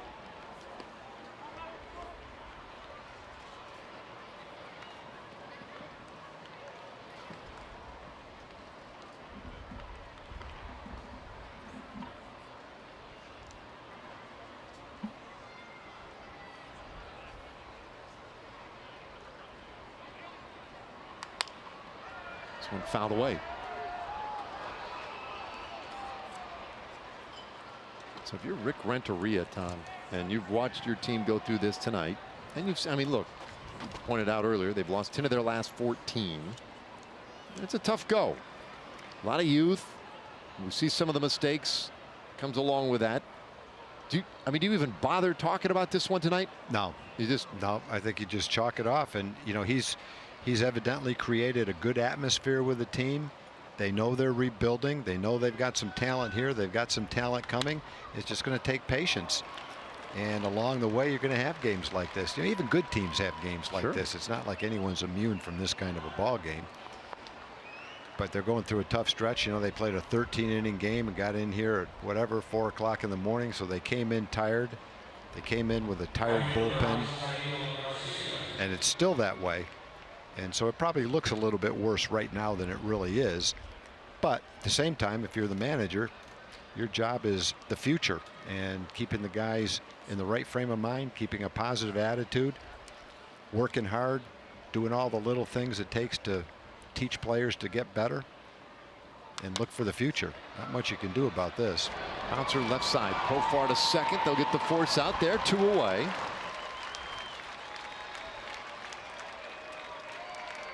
Five to 4 the put out.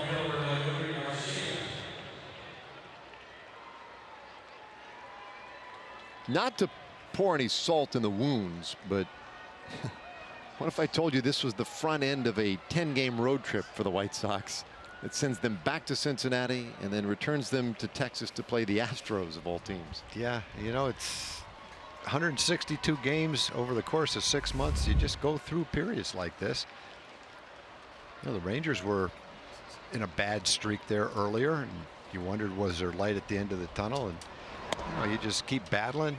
Manager and the coaching staff continue to create positive feeling in the clubhouse, give the players a chance to work hard and succeed, and eventually it's come around nicely for them. I'm not saying it's going to come around like that for the White Sox. Who knows? Might not be this year, but the groundwork's being laid for a good team in the future. You just have to understand, which people in baseball do. Certainly Rick Renneria understands that. He's been in baseball a long time. You just have to put a game like this behind you and come out tomorrow and make sure the guys are ready to play a ball game. Well, they've got Reynaldo Lopez going tomorrow. Really bright young pitcher for them. And Cole Hamels going for the Rangers. Reynaldo Lopez, after his last start, did you see his quotes after the last start he made? No. Said that the team looked like a bunch of clowns. Well, I'm glad I didn't say it, but yeah. So that's what we're looking forward to tomorrow. We talked about it earlier. Lopez and Hamels. Lopez very good against the Rangers last time we saw them in May. But yeah, he said we look like a bunch of clowns out there, and he said, myself included. And Renteria said, hey, look, he said it, it's true. We haven't looked good. And he thought it took a little courage to say it, throw himself and his teammates under the bus like that. It would have been a little bit different if he didn't include himself. But the fact is, he's had a pretty good season so far, and he definitely didn't look like a clown when he pitched against the Rangers last time. 96 to 98 mile-an-hour fastball. He was in command of that game for 8 innings. He was untouchable. Bouncer second base. That should do it. Odor struggles, but he gets it over to Gallo in time. And that will end this one mercifully. 13 to 4. The Rangers roll. And a little history for Bartolo Colon. He now sits right beside Dennis Martinez. Most career wins among Latin-born pitchers. Number 245 in his 21-year career. Congratulations to Bartolo. A nice win for the Rangers. They've taken the first 2 of this series and could go for the sweep behind Cole Hamels tomorrow. Now, Dana Larson and Mike Bassett standing by back in the studio, ready to break this one down for you tonight. For Tom Grieve, Emily Jones, and our entire crew, I'm Dave Raymond, inviting you to stay with us. More Rangers coverage continuing right after this.